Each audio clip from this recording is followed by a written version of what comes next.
Wabarakatuh. Alhamdulillahirabbil alamin. Segala puji dan syukur hanya milik Allah Subhanahu wa taala, karena hanya dengan nikmat dan karunia-Nya kita semua bisa berkumpul kembali siang ini untuk melanjutkan kajian tadabbur kita terhadap surat-surat yang diturunkan secara berurutan kepada Rasulullah Shallallahu alaihi wasallam. Pada siang hari ini kita sudah sampai di surat yang ke-8 kalau dilihat secara urutan turunnya, yaitu surat Al-A'la. Mungkin jemaah Robbani sudah pernah mentadaburi surat ini, namun ini kita ulang lagi sekali lagi untuk lebih memahami lagi dan untuk lebih secara detail mendapatkan ibroh dan manfaatnya, mudah-mudahan insya Allah. Alhamdulillah telah hadir bersama kita semua guru kita bersama Ustadz Umar Maka yang saat ini berada di Bone ya Ustadz.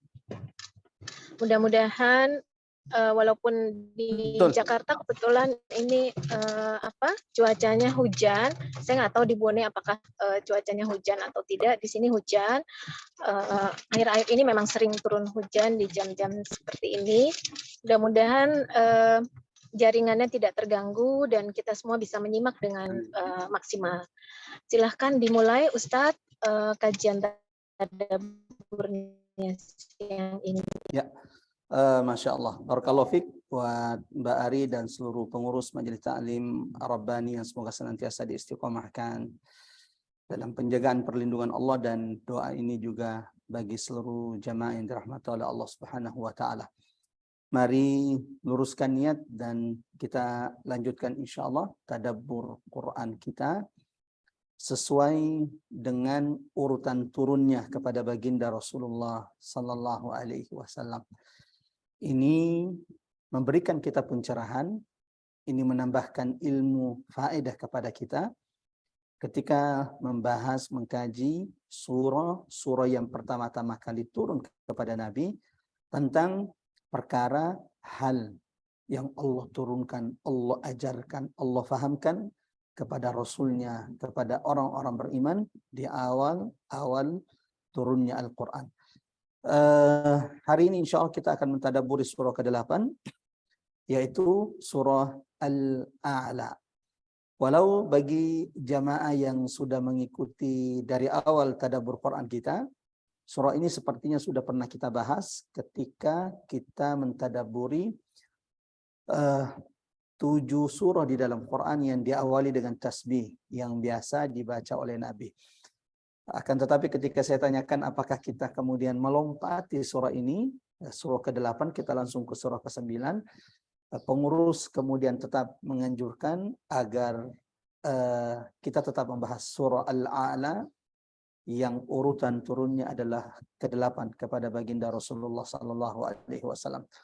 Mari luruskan niat dan kita mulai insyaallah tadabbur Quran kita. Mudah-mudahan apa yang kita lakukan pada kesempatan kali ini menjadi pemberat timbangan amal setiap di antara kita, dan ini menjadi sebab Allah turunkan rahmat kepada setiap di antara kita. Bismillahirrahmanirrahim. Assalamualaikum warahmatullahi wabarakatuh. Alhamdulillahilladzi la ilaha illa huwal ahadus samad. Lam yalid wa lam yulad wa lam yakul lahu kufuwan ahad. Ashhadu an la ilaha illallah wahdahu la syarika lah. Wa ashhadu anna Muhammadan abduhu wa rasuluhul mab'uts rahmatan lil alamin.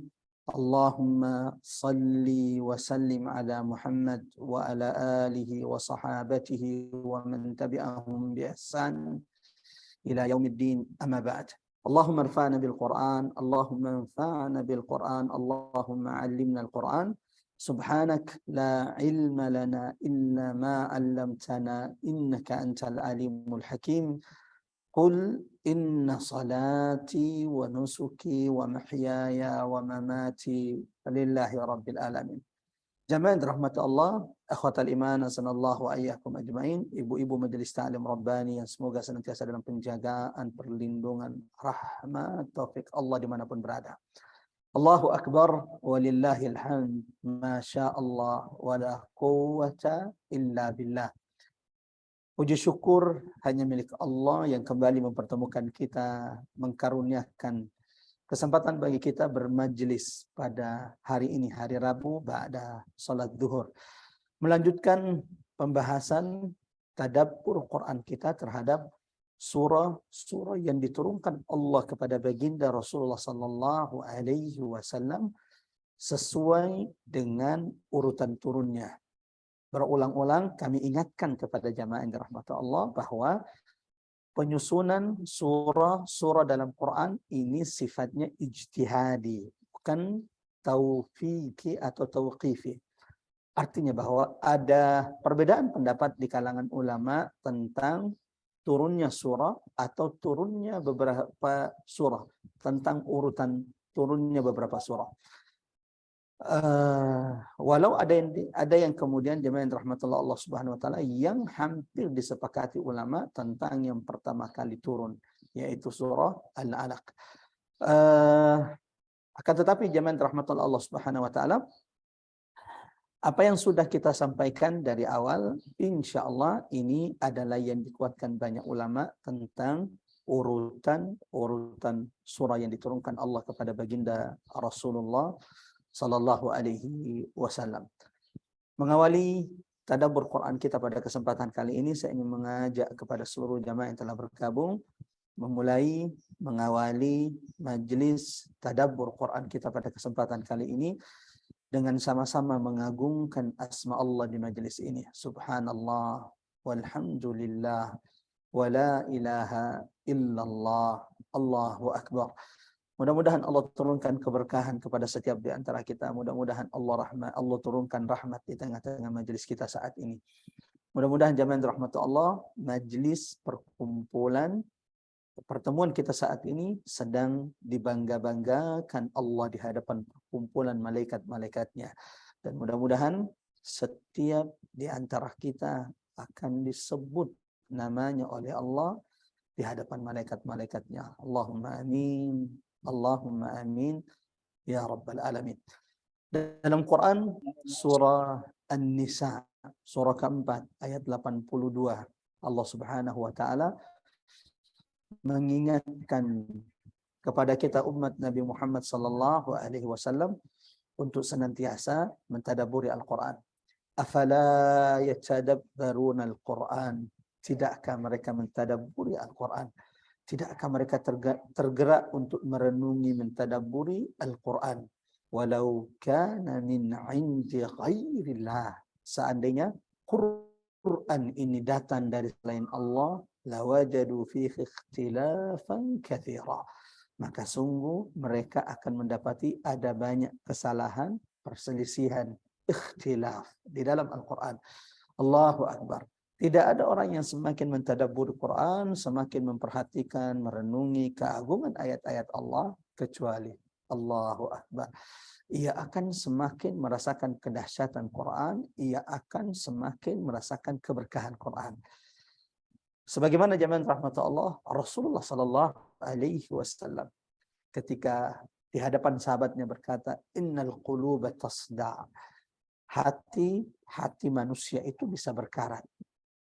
Lalu sahabat bertanya, wa ma jilauha ya Rasulullah? Ya Rasulullah, jika hati kami sudah menghitam, berkarat karena maksiat, dosa yang kami lakukan, bagaimana membersihkannya? Bagaimana memutihkan kembali hati-hati kami? Rasulullah berkata, tilawatul Quran wa dzikrul maut.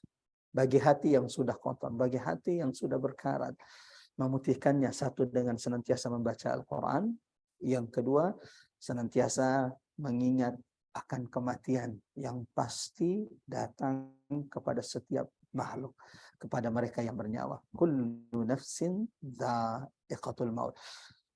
Mudah-mudahan di tadabbur Quran kita hari ini, surah ke-8, ada banyak faedah, petunjuk, hidayat, mutiara-mutiara tadabbur yang bisa kita petik dari salah satu surah yaitu surah Al-A'la yang sering dibaca oleh Rasulullah Sallallahu Alaihi Wasallam di banyak momen dan di banyak kesempatan. Kita akan jelaskan insya Allah.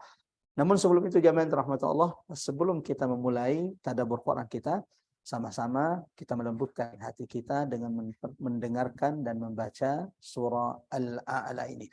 Bagi jamaah rahmatullah Allah yang ada di rumah, silahkan dibuka mushafnya Quran surah ke-87. Surah Al-A'la, ini sepertinya saya belum bisa share screen ini. Bisa dikasih akses Mbak Ari?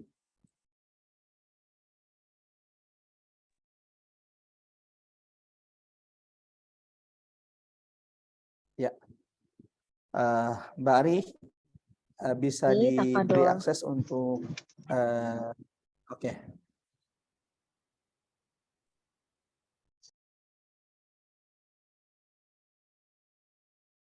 Surah ke-87 ya Al-A'la. Ya, jemaah rahmatullah Allah Subhanahu wa taala, bagi yang ada di rumah silahkan dilihat tanpa harus mengaktifkan mikrofonnya. Kita dengarkan sama-sama, kita melembutkan hati-hati kita semua dengan membaca Al-Qur'an atau dengan mendengarkan surah Al-A'la ini. A'udzu billahi minasy syaithanir rajim. Bismillahirrahmanirrahim. Sabbih isma rabbikal a'la alladzi khalaqa fasawwa والذي قدر فهدى والذي أخرج المرعى فجعله غثاء أحوى سنقرئك فلا تنسى إلا ما شاء الله إنه يعلم الجهر وما يخفى ونيسرك لليسرى فذكر إن نفعت الذكرى سيذكر من يخشى ويتجنبها الأشقى الذي يصلى النار الكبرى ثم لا يموت فيها ولا يحيا قد أفلح من تزكى وذكر اسم ربه فصلى بل تؤثرون الحياة الدنيا بل تؤثرون الحياة الدنيا والآخرة خير وأبقى إن هذا لفي الصحف الأولى صحف إبراهيم وموسى. Allahumma arhamna bil Quran, Allahumma arhamna bil Quran. Kami minta salah satu jamaah membaca terjemahan surah Al-A'la ayat 1 sampai dengan ayat ke-8. Ya, silakan, Pak Ustaz. Mudah-mudahan insyaallah Allah mudahkan kita bisa tadabbur ayat 1 sampai ayat ke-8 dari surah Al-A'la. Ayat 1 sampai dengan ayat ke-8. Silakan. Tafadholi Ibu Fauzia. Baik. Bismillahirrahmanirrahim. Terjemah surat Al-A'la ayat 1 sampai 8. Bismillahirrahmanirrahim. Sucikanlah nama Tuhanmu yang maha tinggi, yang menciptakan lalu menyempurnakan penciptaannya, yang menentukan kadar masing-masing dan memberi petunjuk, dan yang menumbuhkan rerumputan. Lalu dijadikannya rumput-rumput itu kering kehitam-hitaman. Kami akan membacakan Al-Quran kepadamu Muhammad sehingga engkau tidak akan lupa. Kecuali jika Allah menghendaki, sungguh Dia mengetahui yang terang dan yang tersembunyi. Dan kami akan memudahkan bagimu ke jalan kemudahan, mencapai kebahagiaan dunia dan akhirat. Shadaqallahul adzim. Maha benar Allah yang maha agung. Allahu Akbar. Barakallahu fikum bagi seluruh jamaah yang dirahmati Allah Subhanahu wa taala yang sudah sama-sama mendengarkan surah Al-A'la ayat 1 sampai dengan ayat 19. Dan alhamdulillah kita sudah mendengarkan terjemahan ayat-ayat dalam surah Al-A'la yang insyaallah akan kita tadabburi, yaitu ayat pertama sampai dengan ayat ke-8. Sebelum masuk ke tadabbur surah, kita akan mengenal lebih dekat keutamaan dari surah Al-A'la. Sabbihisma rabbikal a'la. Jamaah rahmatul Allah, ikhwatal iman, nazarullah wa iyyakum ajma'in. Surah Al-A'la di antara surah-surah Makkiyah. Jelas. Karena surah ini merupakan surah yang pertama-tama kali turun kepada baginda Rasulullah sallallahu alaihi wasallam. Itu berarti perintah bertasbih di antara perintah yang pertama-tama kali Allah perintahkan kepada kekasihnya Muhammad sallallahu alaihi wasallam dan kepada orang-orang yang beriman bersama Rasulullah sallallahu alaihi wasallam. Surah ini adalah surah Makkiyah, jamaah rahmatullah Allah Subhanahu wa taala. Di antara tanda bukti bahwa surah ini adalah surah Makkiyah karena di antara tema pembahasan surah ini bercerita tentang Al-Quran. Sanuqri'uka fala tansa illa ma sya Allah.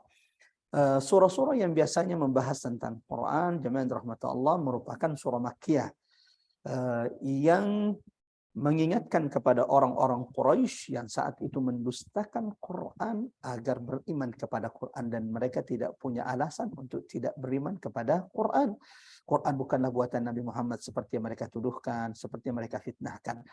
Yang kedua, jemaah rahmatullah, surah ini, surah Al-A'la, di antara tema pembahasannya adalah ia bercerita tentang hari kiamat, dan surah yang biasanya bercerita membahas tentang hari kiamat itu di antara ciri-ciri tanda-tanda surah Makkiyah, yaitu surah yang diturunkan Allah kepada baginda Rasulullah melalui Jibril sebelum hijrahnya Nabi Muhammad dari kota Makkah menuju kota Madinah Al-Munawwarah. Adapun urutan turunnya, maka kemudian ulama mengatakan bahwa surah ini adalah surah ke-8 setelah surah At-Takwir. Setelah surah At-Takwir, sebelum surah Al-Lail. Kalau kita ingin merunut dari awal, insya Allah jamaah masih ingat yang mengikuti tadabbur dari awal, surah yang pertama diturunkan Allah kepada Rasulullah sallallahu alaihi wasallam adalah surah Al-Alaq. Iqra bismi rabbikal ladzi khalaq.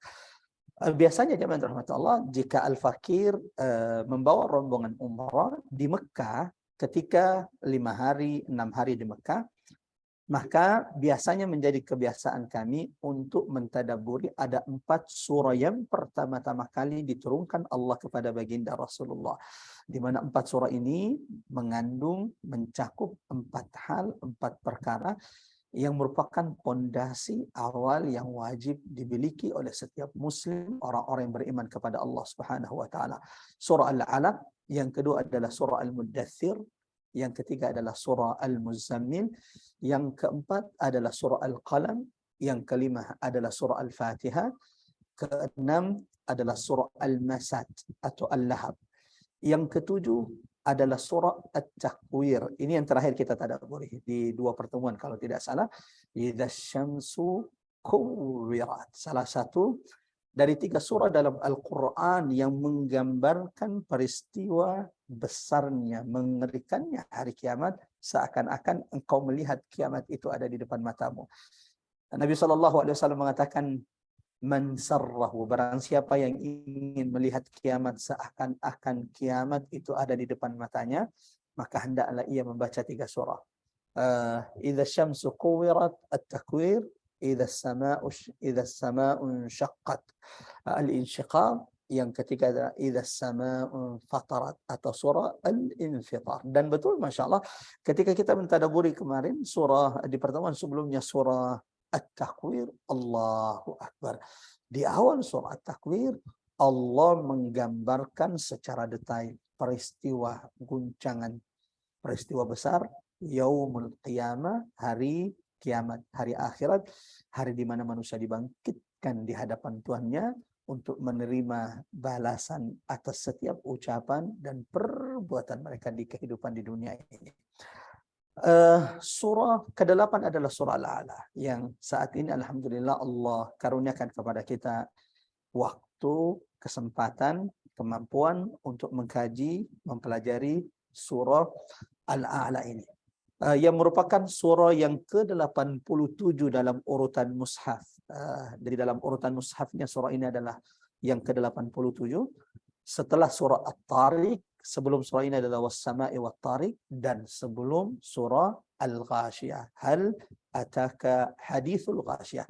Jadi urutan turunnya adalah ke-87, urutannya dalam mushaf, urutan Quran mushaf adalah ke-87, sementara urutan turun surah ini surah yang ke-8 diturunkan Allah kepada baginda Rasulullah sallallahu alaihi wasallam. Terdiri dari 19 ayat, dari ayat pertama Sabbihisma rabbikal a'la sampai dengan ayat terakhir yaitu ayat ke-19 Suhufi Ibrahim wa Musa.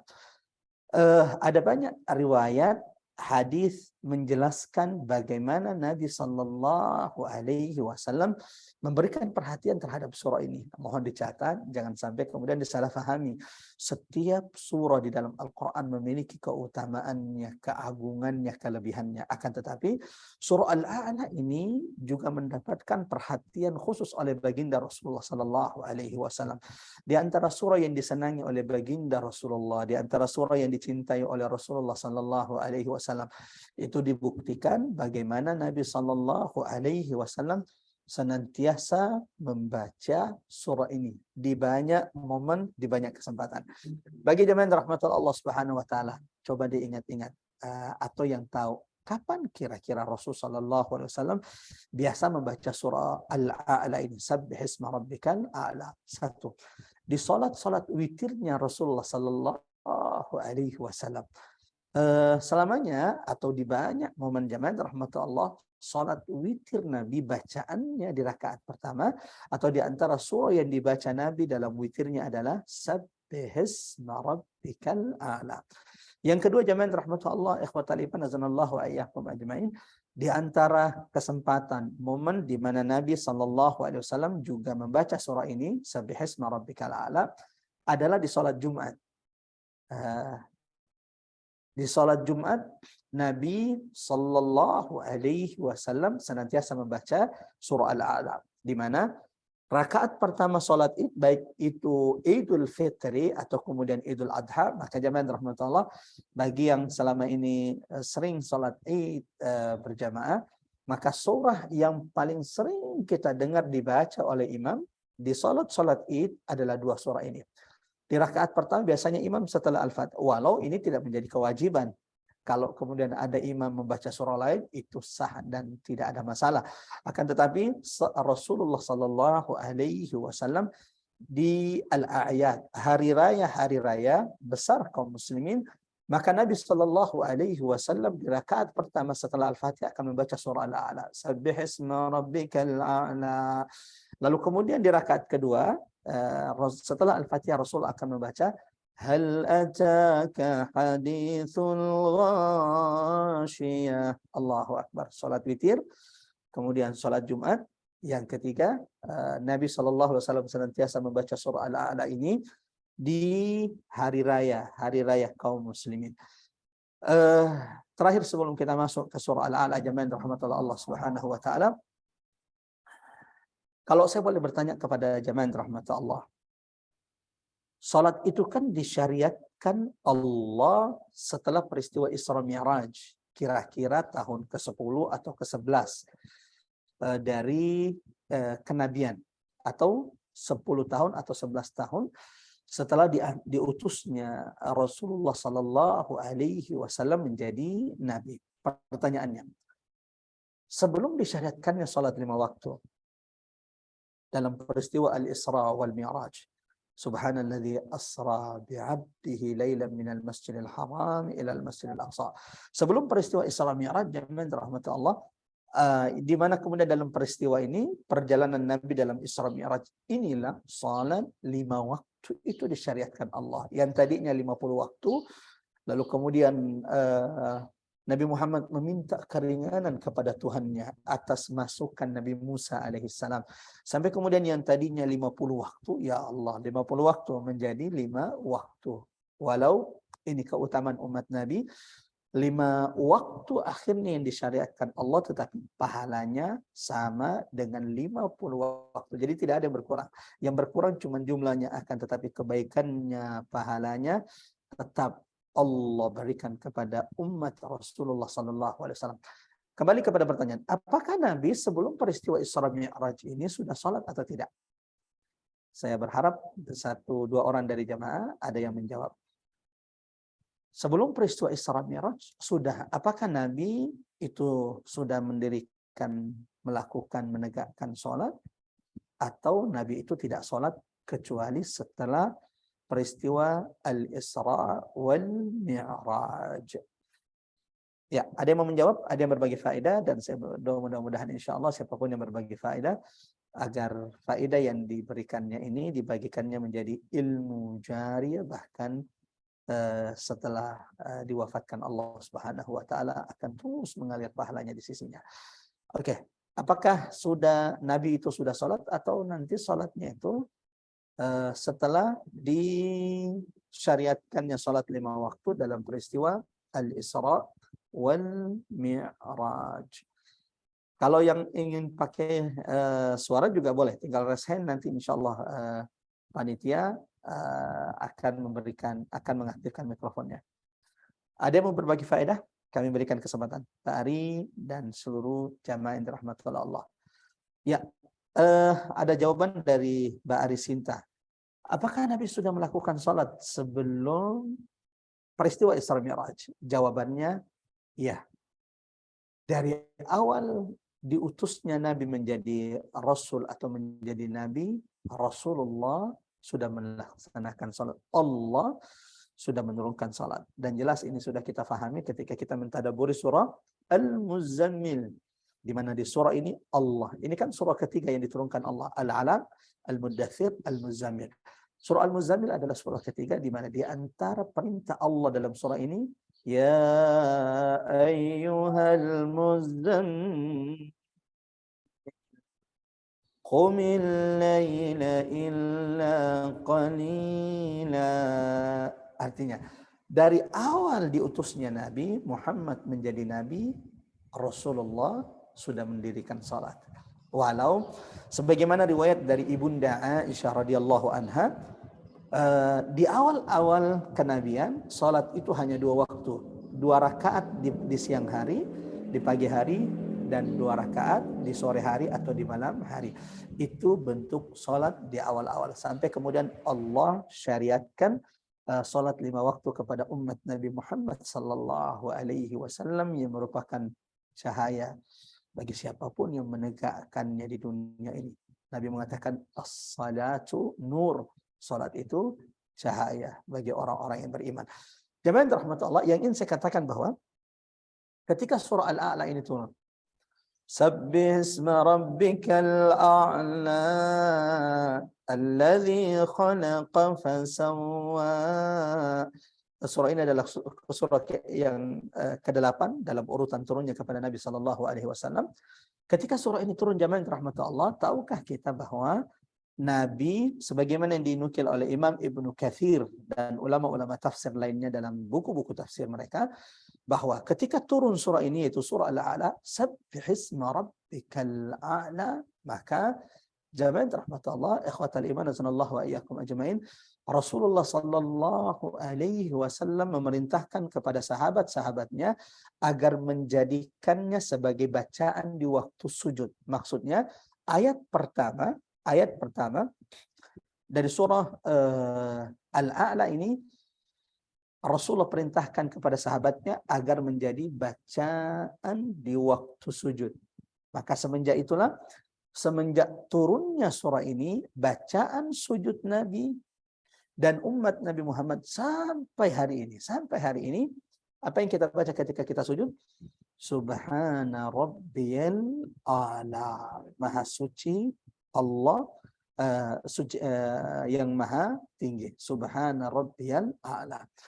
Ternyata bacaan ini kapan dimulai? Dimulainya kemudian bacaan sujud Subhana rabbiyal a'la ternyata setelah turunnya surah Al-A'la, di mana di ayat pertama Allah memerintahkan Sabbihisma rabbikal a'la, sucikanlah nama Tuhanmu yang maha tinggi. Lalu kemudian jemaah rahmat Allah, sebagaimana yang kita tahu bahwa bacaan sujud itu bisa membaca Subhana rabbiyal a'la, sebagaimana di antara bacaan sujud juga boleh membaca Subhanakallahumma rabbana wa bihamdik Allahumma ighfirli. Yang kata ulama, bacaan sujud itu kemudian berubah menjadi Subhanakallahumma rabbana wa bihamdik Allahumma ighfirli itu setelah turunnya surah An-Nasr. Idza jaa nasrullahi wal fath.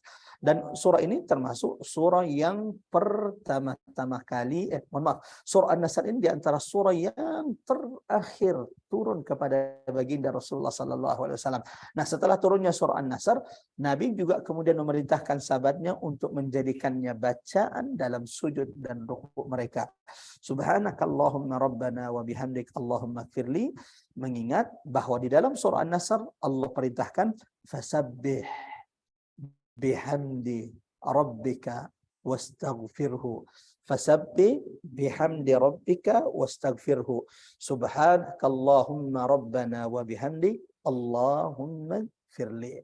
Ini sebagai faedah jemaah rahmatullah Allah Subhanahu wa taala akan keutamaan dari surah Al-A'la, surah ke-8 dalam urutan turun kepada baginda Rasulullah sallallahu alaihi wasallam. Sabbihisma rabbikal a'la. Allah mengawali surah Al-A'la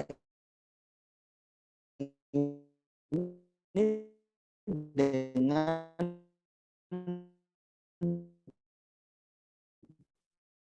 perintah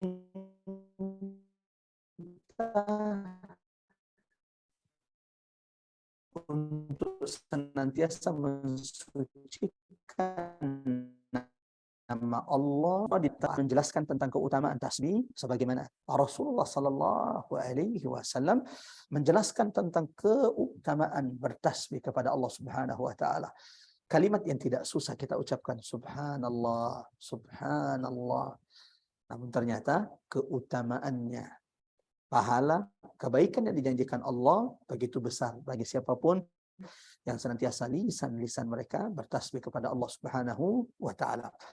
Ada 7 surah di dalam Al-Quran diawali dengan tasbih, yang ini disebut dengan Al-Musabbihat. Bagi jamaah Majelis Ta'lim Rabbani yang mengikuti tadabbur kita di awal, insyaallah ini sudah mengetahui dengan baik tentang 7 surah di dalam Al-Quran yang diawali dengan tasbih, yang dinamai dengan Al-Musabbihat. 7 surah diawali dengan tasbih yang senantiasa dibaca oleh baginda Rasulullah sallallahu alaihi wasallam.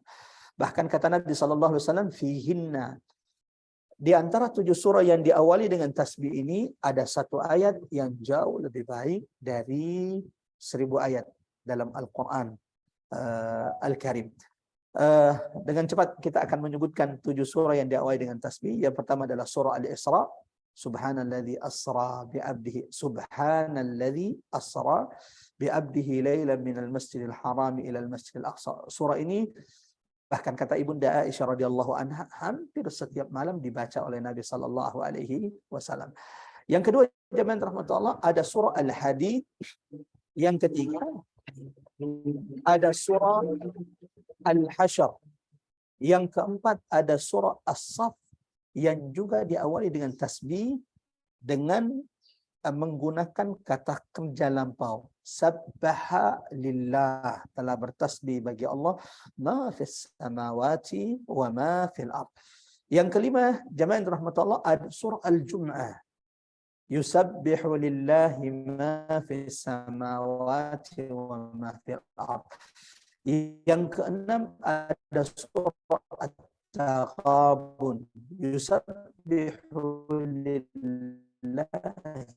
ma fis samawati wa ma fil ard.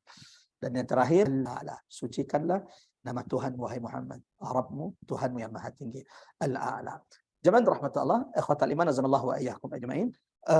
Ayat ini menjelaskan kepada kita, memberikan faedah, tadabbur, petunjuk kepada kita akan keutamaan tasbih, akan fadilah, keutamaan orang-orang yang memperbanyak tasbih. Sebagaimana jemaah rahmatullah Allah Subhanahu wa taala di dalam Allah. Mari kita lihat beberapa ayat dalam Al-Quran di mana Allah menjelaskan tentang keagungan, kemuliaan, keutamaan ibadah tasbih. Senantiasa bertasbih kepada Allah Subhanahu wa taala. Yang pertama ayat 44. Apa yang Allah tegaskan di ayat ini? Allah menegaskan bahwa ternyata at-tasbih, tasbih merupakan ibadah seluruh makhluk Allah Subhanahu wa taala. Tidak ada makhluk di langit sebagaimana tidak ada makhluk yang Allah ciptakan di bumi ini kecuali semuanya bertasbih kepada Allah. Tidak semua makhluk itu melakukan jihad. Tidak semua makhluk itu kemudian bersedekah. Tapi ternyata jemaah rahmatullah, semua makhluk yang diciptakan oleh Allah itu bertasbih kepada Allah. Dan tasbih, kata ulama, sebagaimana ditegaskan Allah dalam Quran surah ke-17, yaitu surah Al-Isra ayat 44, yang alhamdulillah Mbak Ari sudah tampilkan ayatnya. Allah menegaskan bahwa tasbih ibadah seluruh makhluk yang Allah ciptakan, baik yang di langit ataupun di bumi.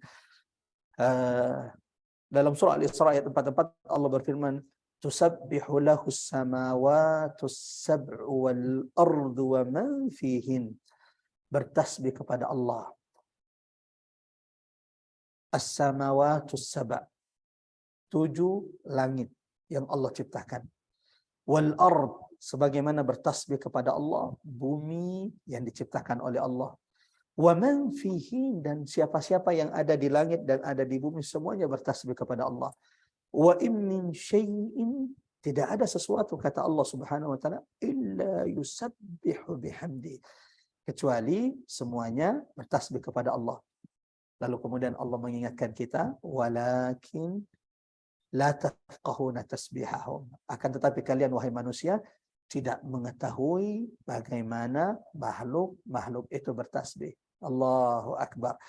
Ini faedah penting yang pertama jemaah yang dirahmati Allah akan keutamaan tasbih. Wah, ternyata tasbih adalah ibadah seluruh makhluk. Tidak ada makhluk yang diciptakan Allah di langit, mulai dari bintang-bintang, bulan, matahari, malaikat-malaikat Allah Subhanahu wa taala, awan, semuanya bertasbih kepada Allah. Sebagaimana tidak ada makhluk satupun yang Allah ciptakan di bumi ini, jin, manusia, walau kemudian manusia lalai bertasbih kepada Allah, batu-batu, tanah, pepohonan, binatang yang makhluk-makhluk dan binatang-binatang yang Allah ciptakan baik yang di darat ataupun di lautan, semuanya bertasbih kepada Allah Subhanahu wa taala. Ada satu kisah jemaah rahmatullah yang berkaitan dengan bertasbihnya makhluk Allah Subhanahu wa taala. Ketika Nabi Yunus ibn Matta alaihi salam pergi meninggalkan kaumnya karena sudah berdakwah di tengah-tengah kaumnya, namun mereka tidak ingin menerima, tidak mau mendengarkan dakwah kaumnya. Bagi pengurus majelis taklim, Allahu Akbar, saya ingin mengingatkan diri saya, mengingatkan semua jamaah rahmatullah, khususnya yang menjadi pengurus majelis taklim di tempatnya, di kompleksnya. Keberhasilan dakwah kita tidak diukur dari banyaknya jumlah jamaah dalam majelis kita. Keberhasilan dakwah kita adalah dilihat dari keistiqomahan kita dalam dakwah. Ketika kita dimatikan Allah di atas dakwah, itulah keberhasilanmu. Bukan kemudian yang punya ribuan anggota majelis, lalu tiba-tiba setelah 5 tahun majelisnya ditutup. Ya Allah, dakwah itu ukuran suksesnya adalah ketika engkau istiqomah di atas dakwah sampai perjumpaan dengan Allah Subhanahu wa taala. Bagaimana tidak? Kita ini bukan siapa-siapa. Dalam peristiwa Isra Mi'raj, Allah memperlihatkan kepada Nabi Muhammad SAW bagaimana ada Nabi nanti dibangkitkan pada hari kiamat, dikumpulkan di padang mahsyar, hanya memiliki 5 pengikut. Ada Nabi hanya memiliki 3 pengikut. Ada Nabi hanya memiliki 2 pengikut. Bahkan ada Nabi, kata Rasulullah SAW, nanti kelak pada hari kiamat, ia sama sekali tidak punya pengikut umat yang dibawanya. Apakah kita ingin mengatakan bahwa Nabi ini sudah gagal dalam dakwanya? Kalla. Sekali-kali jelas kita tidak akan berani. Karena Nabi itu tidak akan pernah diutus kecuali mereka adalah manusia terbaik yang dipilih oleh Allah Subhanahu wa taala. Ini mengajarkan kepada kita jamaah rahmat Allah, ikhwatal iman azanallahu wa iyyakum ajmain, bahwa berdakwalah jangan pernah melihat banyaknya jumlah, tetapi istiqomahlah di atas dakwah, karena ketika engkau diistiqomahkan Allah di jalan dakwah sampai Allah wafatkan kita semua, itulah keberhasilan kita dalam dakwah. Dan sama-sama kita berdoa mudah-mudahan Allah memilih kita dan Allah tidak menggantikan kita. Dakwah itu tidak mesti harus ceramah. Ceramah itu hanya bagian kecil dengan dakwah. Engkau bisa berdakwah dengan jabatan yang engkau miliki, engkau bisa berdakwah dengan skill, kemampuan, ilmu yang engkau miliki, engkau bisa berdakwah dengan harta yang engkau miliki, engkau bisa berdakwah dengan tulisan-tulisan yang engkau miliki, engkau bisa berdakwah dengan media sosial yang saat ini hampir tidak ada manusia, tidak ada emak-emak kecuali insya Allah punya media sosial. Dan media-media sosial ini bisa menjadi bagian dari dakwah kita di jalan Allah Subhanahu wa taala. Kembali Nabi Yunus ibn Matta alaihi salam, jamaah rahmatullah, ketika meninggalkan kaumnya, lalu kemudian akhirnya ditenggelamkan oleh Allah, ditelan oleh ikan paus. Nun wa dhannuni idz dhahaba mughadiba.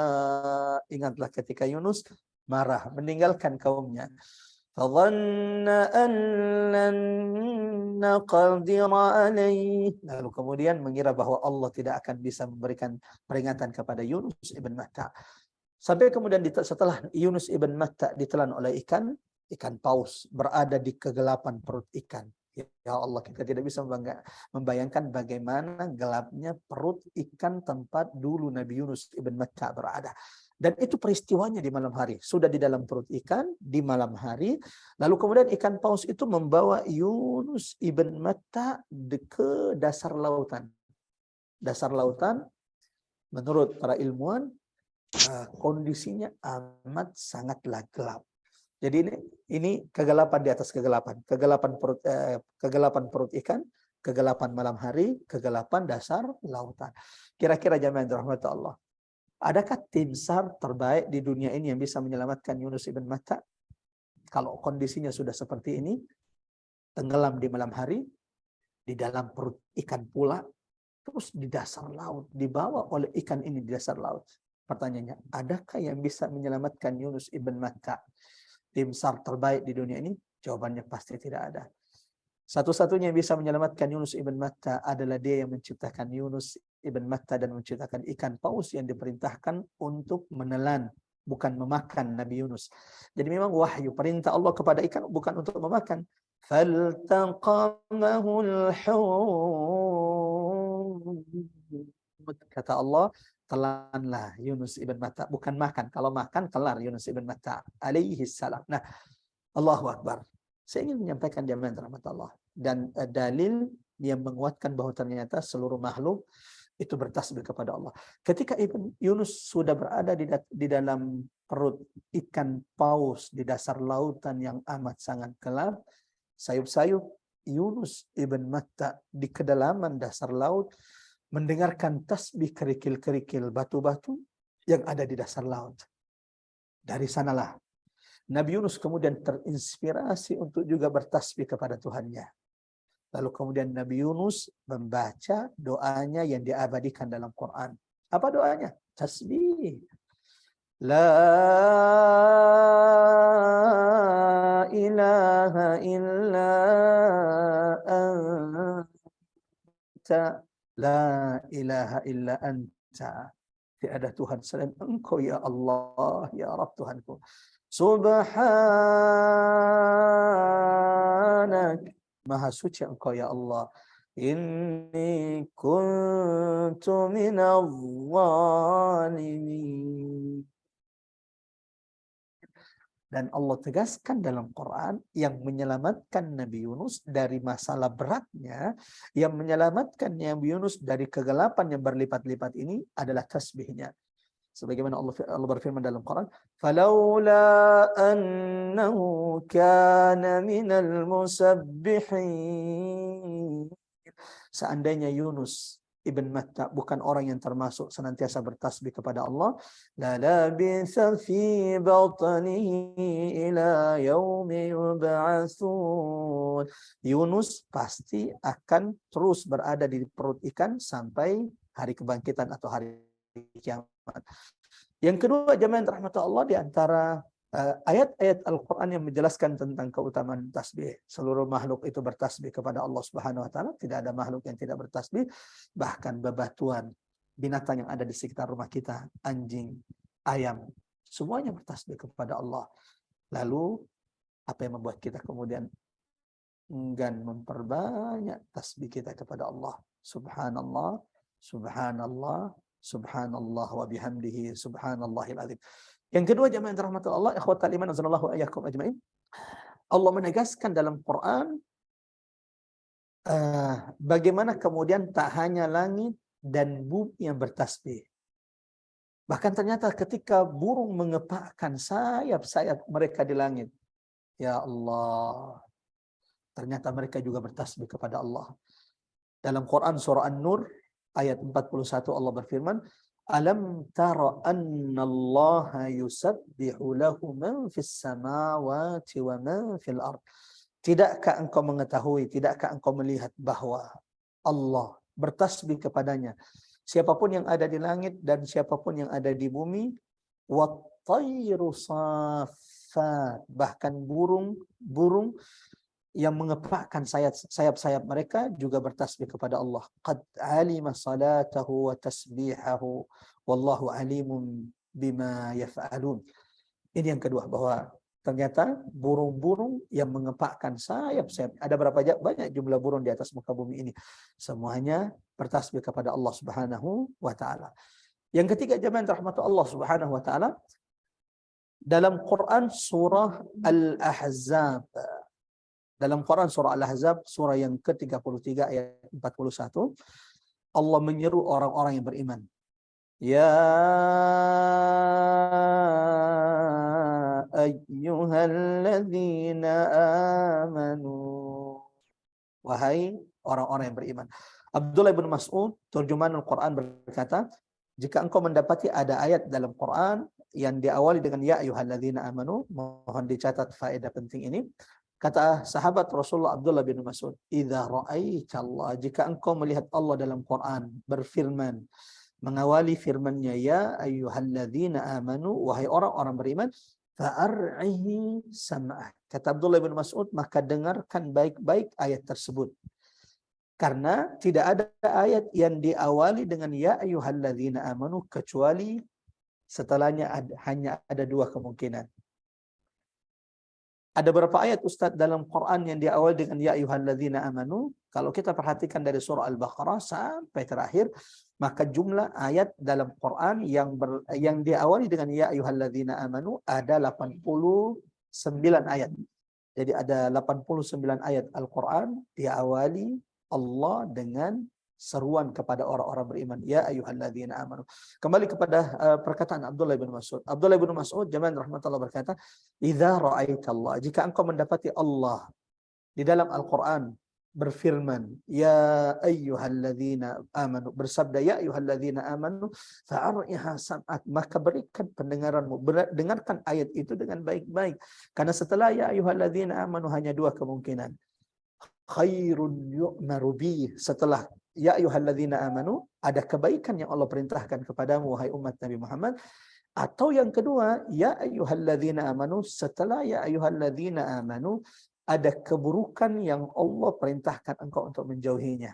Tidak percaya? Setelah ini coba perhatikan setiap ayat-ayat yang diawali dengan ya ayyuhalladzina amanu, hanya dua kemungkinan. Setelahnya ada kebaikan yang Allah perintahkan kepada kita. Contohnya, ya ayyuhalladzina amanu kutiba alaikumus shiyam. Kebaikan yang Allah perintahkan adalah puasa di bulan Ramadan. Ya ayyuhalladzina amanu, wahai orang-orang beriman, tubu ilallah, bertaubatlah kepada Allah taubatan nasuha. Apalagi contoh lainnya? Contoh lainnya, ya ayyuhalladzina amanu, wahai orang-orang yang beriman, qu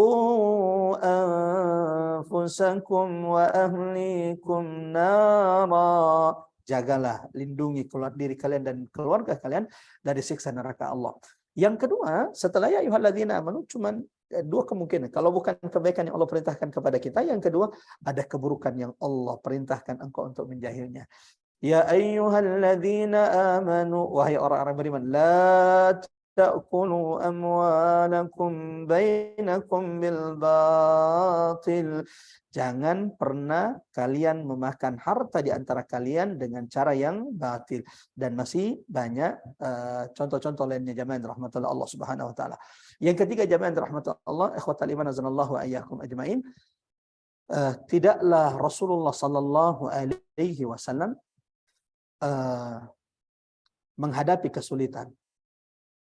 Tidaklah Rasulullah sallallahu alaihi wasallam bersedih kecuali yang Allah perintahkan kepada Rasulullah sallallahu alaihi wasallam adalah memperbanyak tasbih dan sujud.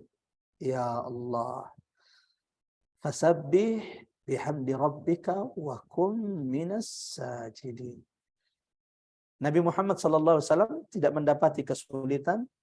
Tidaklah Rasulullah sallallahu alaihi wasallam tertimpa musibah. Tidaklah Rasulullah sallallahu alaihi wasallam bersedih atas perkataan orang-orang munafik, atas perkataan orang-orang musyrik yang didengar oleh Rasulullah sallallahu alaihi wasallam, kecuali ada dua hal yang diperintahkan Allah kepada Rasulullah sallallahu alaihi wasallam. Fasabbih bihamdi rabbik wa kum minas sajidin.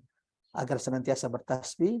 Yang kedua, memperbanyak sujud-sujudnya kepada Allah Subhanahu wa taala. Ini jamaah rahmatullah baru tasbih di dalam Quran. Dan ini baru sebagian ayat yang kita bahas tentang bagaimana Allah menjelaskan, menerangkan tentang keutamaan, keagungan ibadah tasbih yang merupakan ibadah seluruh makhluk yang diciptakan Allah baik di langit maupun di bumi. Adapun dalam hadis-hadis Rasulullah sallallahu alaihi wasallam, Allahu akbar, ada banyak hadis Rasulullah sallallahu alaihi wasallam yang menjelaskan tentang keutamaan ibadah tasbih. Yang pertama jamaah rahmatullah Allah Subhanahu wa taala, di antara amalan yang paling banyak di antara amal ibadah yang paling banyak memberatkan timbangan amal kebaikan kita kelak pada hari kiamat adalah tasbih. Allahu akbar.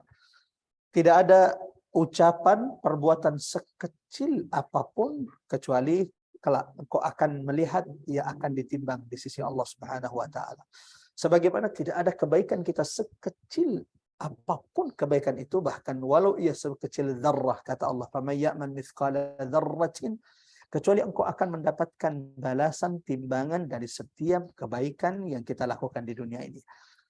Rasulullah sallallahu alaihi wasallam, jamaah rahmatullah ikhwatal iman azanallahu wa iyyakum ajmain, menjelaskan bahwa di antara amal ibadah, siapapun di antara kita yang ingin memberatkan timbangan amalnya, di antara amal ibadah yang paling banyak memberatkan timbangan umat manusia kelak di hadapan Allah adalah mereka yang senantiasa bertasbih.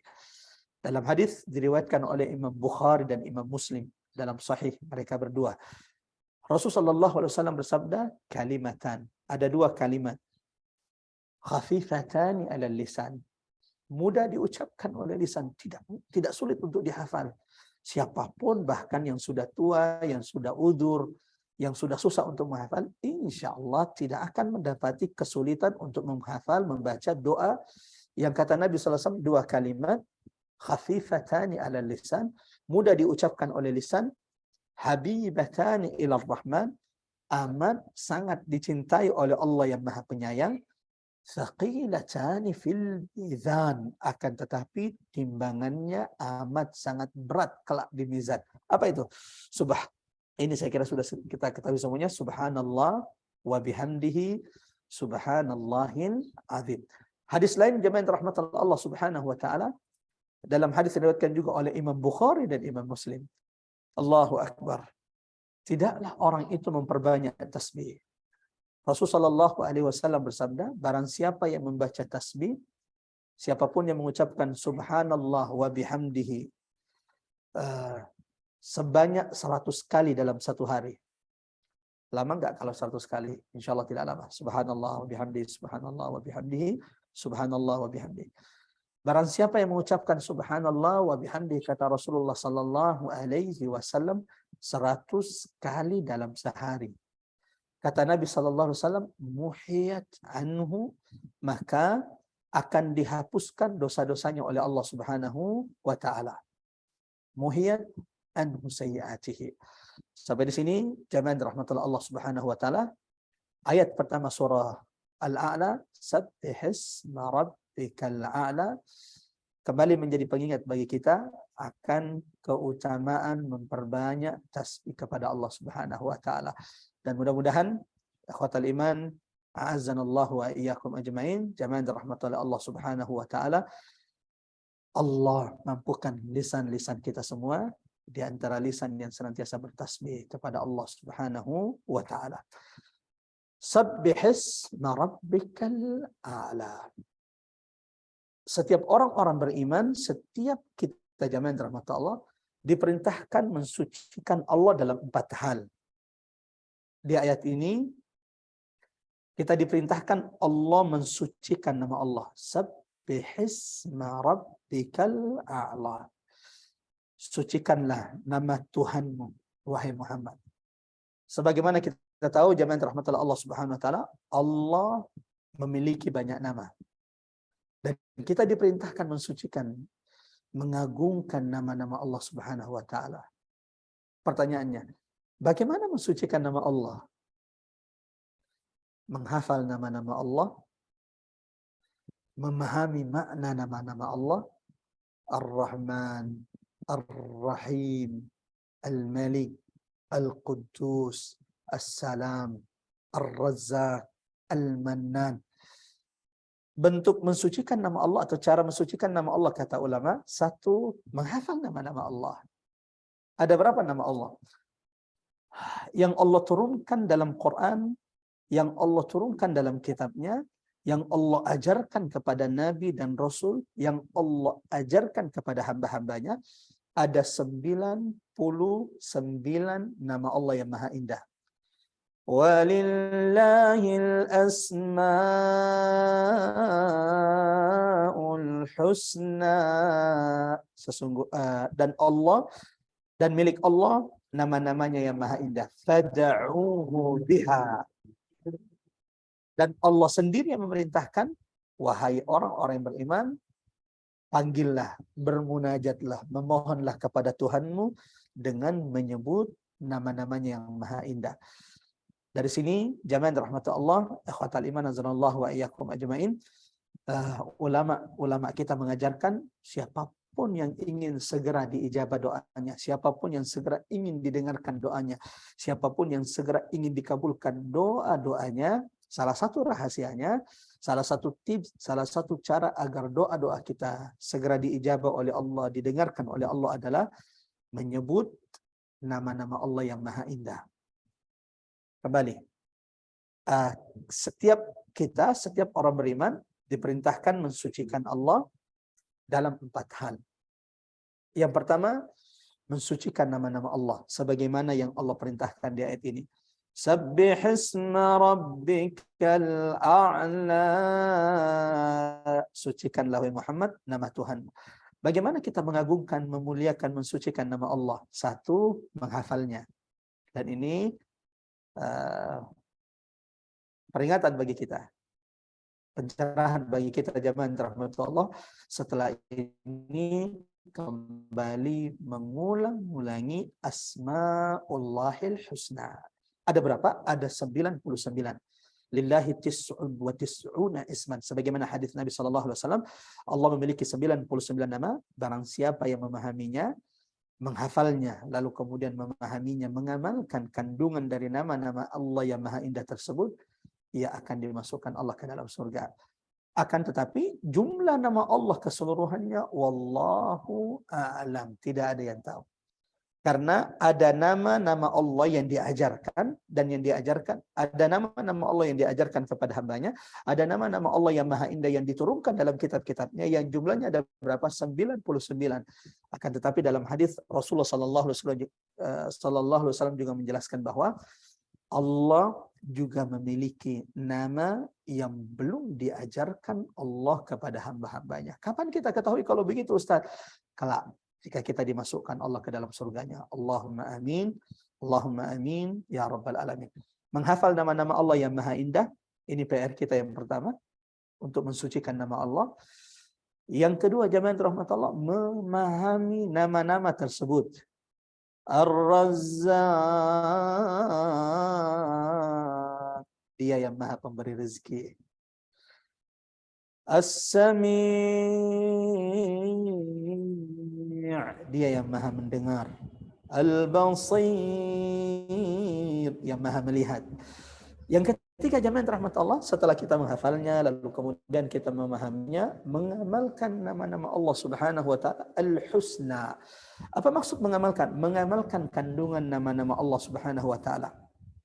Ketika kita mengetahui bahwa di antara nama Allah yang maha indah Ar-Rahman, Allah yang maha pengasih, maka bentuk pengamalannya adalah Allah amat sangat mencintai siapapun hambanya yang memiliki sifat kasih sayang dalam dirinya. Bukankah Nabi yang mengatakan kepada kita, mengingatkan kepada kita umatnya, irham man fil ardi yarhamkum man fis sama. Sayangilah siapapun yang ada di bumi ini, maka yang di langit pasti akan menyayangimu. Ini bentuk jamaah rahmatullah kita mengamalkan asmaullah husna. Ketika kita membaca, ketika kita menghafal, lalu kemudian memahami bahwa di antara nama Allah Al-Basir, maka pengamalannya adalah jamaah rahmatullah. Jangan pernah engkau melakukan satu hal, satu pekerjaan, satu perbuatan, kecuali engkau meyakini, seyakin-yakinnya bahwa Allah saat ini sedang melihatmu. Lalu bagaimana mungkin kita berani bermaksiat ketika kita sudah menanamkan, mengamalkan Al-Basir, bahwa Allah senantiasa melihat, memperhatikan setiap ucapan dan perbuatan kita. Ar-Razzaq, contoh lain, Ar-Razzaq. Jemaah rahmat Allah. Ketika kita sudah menghafal, ketika kita sudah memahami di antara nama Allah yang maha indah adalah Ar-Razzaq, maka jangan pernah menggantungkan, mengharapkan rezekimu kecuali kepada Dia yang Maha Razzaq. Allahu Akbar. Jangan pernah bersedih karena Tuhanmu Dia yang Maha Kaya. Bagaimana mungkin kita takut kekurangan sementara Tuhan yang kita sembah, yang kita sebut namanya, yang kita bertasbih kepadanya, lillahi ma fis samawati wa ma fil ard, Dia yang pemilik semua kekayaan yang ada di langit dan ada di bumi ini. Rezekimu tidak akan pernah diambil oleh saudaramu, sementara engkau tidak akan pernah bisa mengambil, mencuri, merebut rezeki yang Allah sudah tetapkan bagi saudara-saudaramu. Sudah berapa bentuk kita mensucikan nama Allah yang maha indah? 1, menghafalnya. 2, memahaminya. 3, mengamalkan kandungan-kandungan asmaullahil husna. Yang keempat, jamaah rahmatullah, di antara bentuk kata ulama kita mensucikan nama Allah yang maha indah adalah senantiasa menggunakan nama-nama tersebut dalam doa-doa kita. Allahu Akbar. Ya Rahman, irhamna. Ya Razzaq, urzuqna rizqan tayyiban halala. Ya Mannan, Ya Wahhab, Ya Hafiz, ihfadna. Seperti itu kata ulama, makna atau cara mensucikan nama Allah Subhanahu wa taala. Ini baru satu hal. Yang kedua, jemaah rahmatullah, selain diperintahkan mensucikan nama Allah yang maha tinggi, kita juga diperintahkan mensucikan zat Allah Subhanahu wa taala. Kita diperintahkan mensucikan Allah dalam 4 hal. 1, mensucikan nama Allah yang maha tinggi, dan ini sudah kita jelaskan. Yang kedua, jemaah rahmatullah, kita juga diperintahkan mensucikan zat Allah Subhanahu wa taala. Apa maksudnya Ustaz mensucikan zat Allah? Meyakini yakinnya bahwa laisa kamitslihi syai'un wa huwas samiul basir. Kita tidak boleh jamaah yang dirahmati Allah menyerupakan Allah dengan makhluknya. Ini tidak boleh. Memisalkan Allah dengan makhluknya, ini haram. Memiripkan Allah dengan ciptaannya, ini haram. Ini tidak boleh. Disinilah letak kesesatan orang-orang Nasrani yang mengatakan bahwa Allah itu punya anak. Bahwa Isa al-Masih ibnullah, putra Allah. Karena ketika kita mengatakan bahwa Allah itu punya anak, ta'ala Allah amma yasifun, maha suci Allah atas apa yang mereka sifatkan kepada Allah yang maha tinggi, Allah yang maha mulia. Ketika kita mengatakan bahwa Allah itu punya anak, itu berarti kita menyerupakan, kita memiripkan Allah dengan makhluknya yang punya anak. Sementara Allah tegaskan dalam Quran surah Asy-Syura ayat 11. Laisa kamitslihi syai'. Allah tidak mirip dengan siapapun dari makhluknya, dengan apapun dengan makhluknya. Wa huwas samiul basir, dan dialah yang maha mendengar lagi maha melihat. Maka sampai di sini jemaah rahmat Allah, ini peringatan berat bagi kita semuanya bahwa tidak boleh menyerupakan Allah dengan makhluknya. Ini di antara perkara yang dilarang keras oleh ulama. Yang ketiga jemaah rahmat Allah, setelah kita mensucikan nama Allah Subhanahu wa taala, setelah yang kedua kita setelah kita mensucikan zat Allah, tidak boleh memiripkan Allah, memisalkan Allah dengan makhluknya. Senantiasa menegaskan dalam hati dan pikiran kita, laisa kamitslihi syai', Allah tidak diserupai oleh siapapun makhluknya, wa huwas samiul basir. Sebagaimana Allah tegaskan dalam surah Al-Ikhlas, qul huwallahu ahad, Allahus samad, lam yalid wa lam yulad wa lam yakul lahu kufuwan ahad. Yang ketiga jemaah rahmat Allah, kita juga diperintahkan mensucikan sifat-sifat Allah yang maha tinggi. Allahu akbar. Mensucikan namanya, mensucikan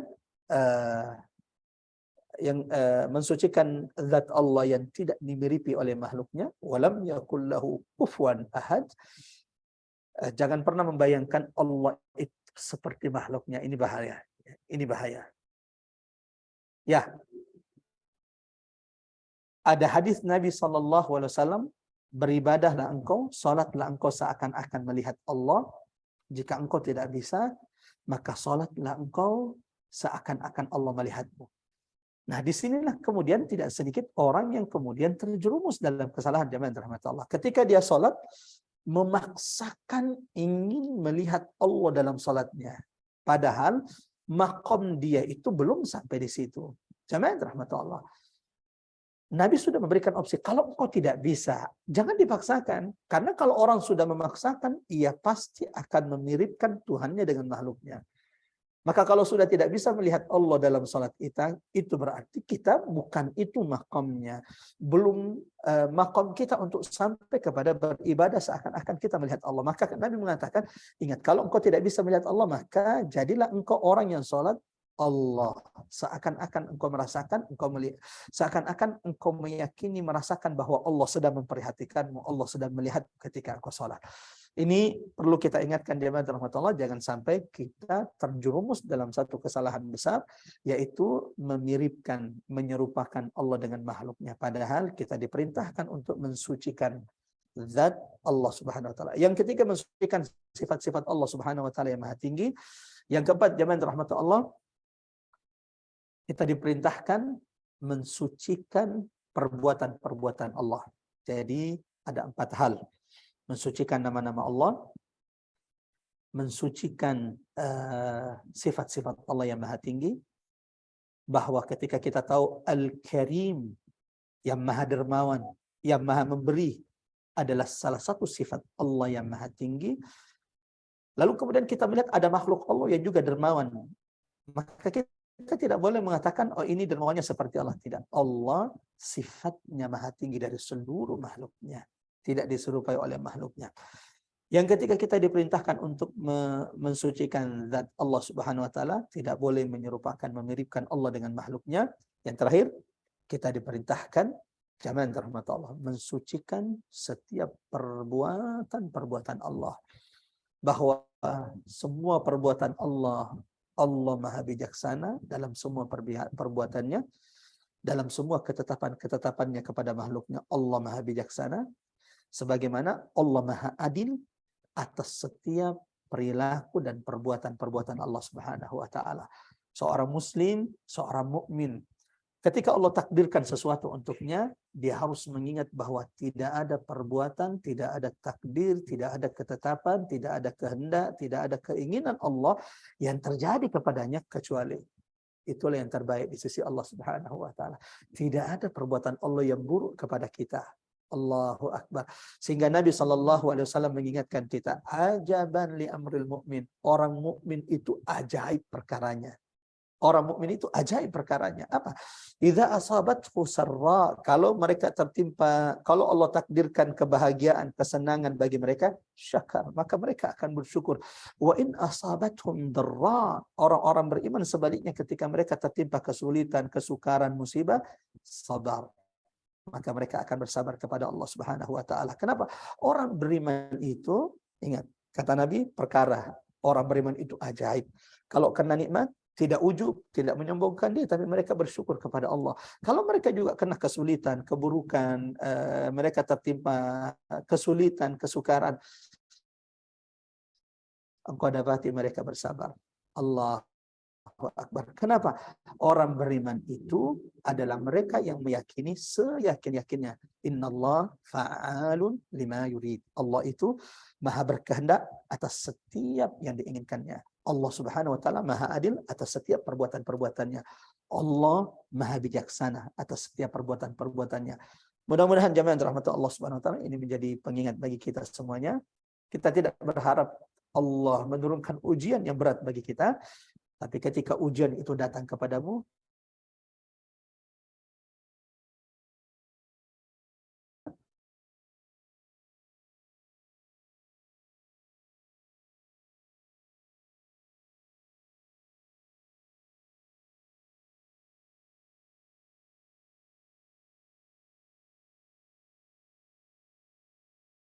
terbaik bagi setiap di antara kita. Kita lanjut jamaah rahmatullah, ikhwatal iman azanallahu wa iyyakum ajmain. Alladzi khalaqa fasawwa walladzi qaddara fahada walladzi akhrajal mar'a faja'alahu ghutha'an ahwa. Allahu akbar. Setelah Allah perintahkan di ayat pertama untuk senantiasa mensucikan nama Allah yang Maha Tinggi. Dan ternyata orang-orang beriman tak hanya diperintahkan mensucikan nama Allah. Ada 4 hal, mohon dicatat baik-baik, yang kita diperintahkan untuk senantiasa mensucikan Allah dalam 4 hal tersebut. Mensucikan nama-nama Allah yang Maha Indah, sifat-sifat Allah yang Maha Tinggi, zat Allah yang Maha Agung. Yang keempat, mensucikan setiap perbuatan Allah Subhanahu wa taala yang Maha Bijaksana, lagi Maha Adil kepada setiap makhluknya. Setelah Allah perintahkan, kemudian jamaah rahmatullah Allah, setelah Allah perintahkan di ayat pertama untuk senantiasa mensucikan nama Allah yang Maha Tinggi, di ayat berikutnya, ayat kedua, alladzi khalaqa fasawwa, dia yang menciptakan lalu menyempurnakan penciptaannya. Ayat ketiga, walladzi qaddara fahada, dia yang menentukan kadar setiap makhluk, fahada, lalu memberikan petunjuk. Ayat keempat, walladzi akhrajal mar'a, dia yang menumbuhkan rumput-rumputan, faja'alahu ghutha'an ahwa, lalu kemudian menjadikan rumput-rumput itu kemudian mengering, lalu kemudian setelah rumput-rumput itu mengering, kemudian berubah menjadi kehitam-hitaman. Jamaah rahmatullah Allah Subhanahu wa taala, di 4 ayat yang kita bacakan ini, ayat kedua, ayat ketiga, ayat keempat, dan ayat kelima dari surah Al-A'la ini menjelaskan tentang keagungan Allah Subhanahu wa taala. Kenapa Allah Subhanahu wa taala pantas untuk disucikan. Allahu Akbar. Allahu Akbar.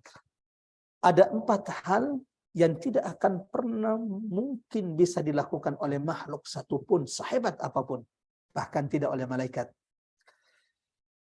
4 hal ini hanya bisa dilakukan oleh Dia yang Maha Tinggi. Sabbihisma rabbikal a'la. Dan 4 hal ini menunjukkan kenapa Allah pantas untuk senantiasa kita sucikan. Subhana rabbiyal a'la, subhanallahil azim, subhanakallahumma rabbana wa bihamdik, Allahumma ighfirli. Yang pertama, jamaah yang dirahmati oleh Allah Subhanahu wa taala, dan ini juga menunjukkan akan keagungan kemuliaan Allah Subhanahu wa taala, karena 4 hal ini hanya Dia yang bisa melakukannya. 1, Alladzi khalaqa fasawwa. Hanya Allah satu-satunya yang maha menciptakan seluruh makhluk, baik yang ada di langit ataupun yang ada di bumi. Ada yang menciptakan sesuatu selain Allah? Kalla wallah. Sekali-kali demi Allah, tidak ada yang bisa menciptakan sekecil apapun. Bahkan Allah memberi tantangan, sekecil nyamuk mereka tidak akan pernah bisa menciptakan tandingan makhluk Allah yang bernama nyamuk. Innallaha la yastahi, dalam surah Al-Baqarah, innallaha la yastahi ayyadriba mathalan ma ba'udatan fama fawqaha. Yang kedua, jemaah rahmat Allah, yang pertama hanya Allah yang maha menciptakan, dan ini Allah tegaskan di banyak ayat dalam Al-Quran, di antaranya dalam Quran surah Al-An'am.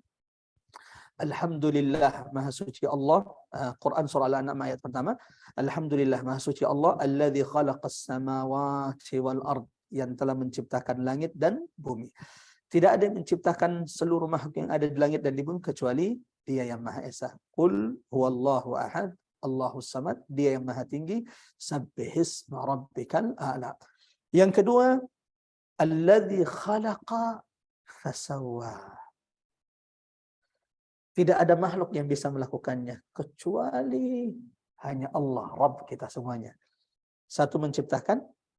Yang kedua, menyempurnakan ciptaannya. Ya Allah.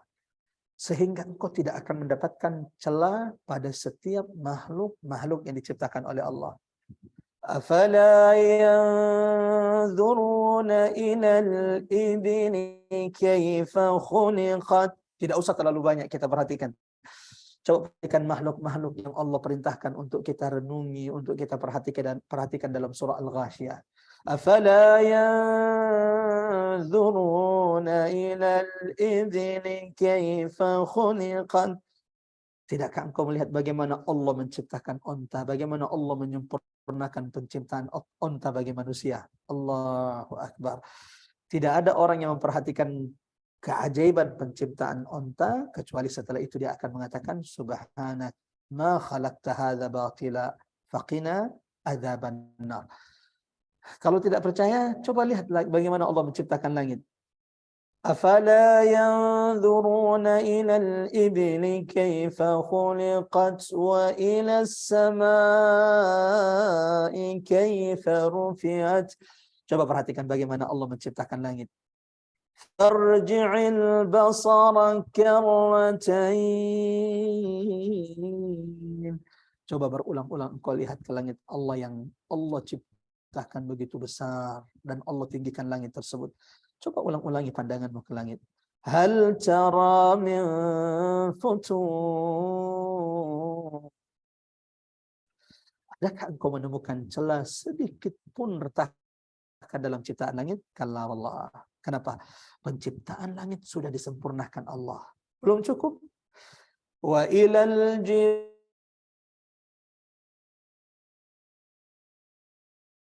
Tuhanmu menciptakan gunung-gunung di bumi ini, wal jibala autada, yang Allah jadikan pasak bagi tempat tinggal kita.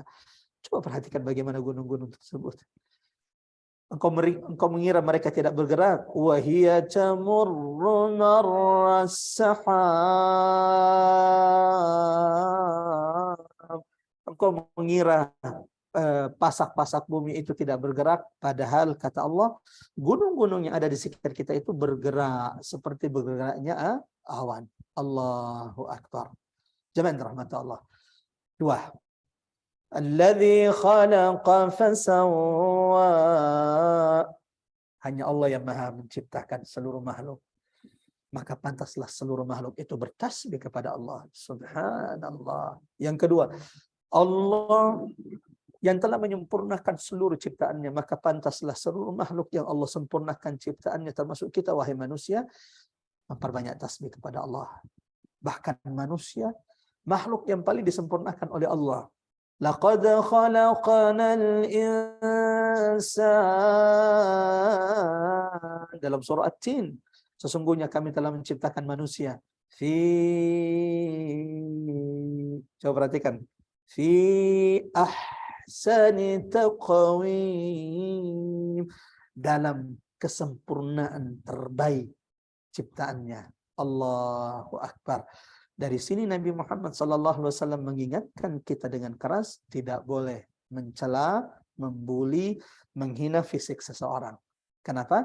Tidak ada manusia yang Allah ciptakan, walau dia hitam, walau dia keriting, walau kemudian mukanya mungkin bagi kita ada sesuatu, ada celah di mukanya, tapi engkau tidak boleh mencela fisik wajah seseorang. La tuqabbihul wajh. Kata Nabi, jangan pernah menjelekkan wajah seseorang. Kenapa? Semua manusia sudah diciptakan Allah dengan sesuai kadar penciptaannya.